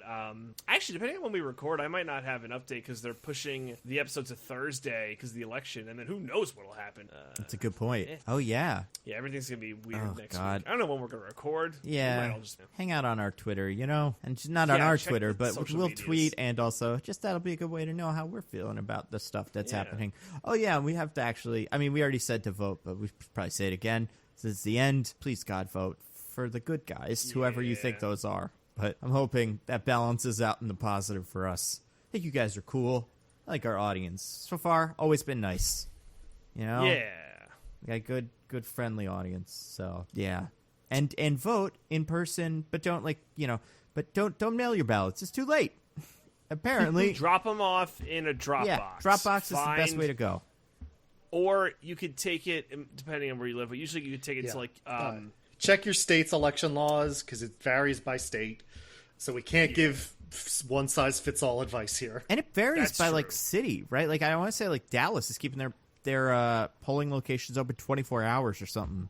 So they can, or Austin maybe, so they can accept ballots all times. Is there a place we could send people to so they could look up what they should do? I can vote, or what is it? iwillvote.com. Pretty sure they've got all the information. Vote Save America. I'm sure if you just look up where you live, you'll find it. But either of those websites. The Rock founded Vote Save America, so yeah. That's true. He did found it. He is the one person. Yeah. So cool. You guys do that. Great stuff. Until next week or the future, I am at Nando View Movies on Twitter. I'm at Zippy by Day. And that's that, I guess. That's it. Oh, no. Diggins has gotten eaten by the ghost. The ghost of I'm computer at. him. This is an odd name. All right, goodbye, everybody. We'll see you next week. Goodbye.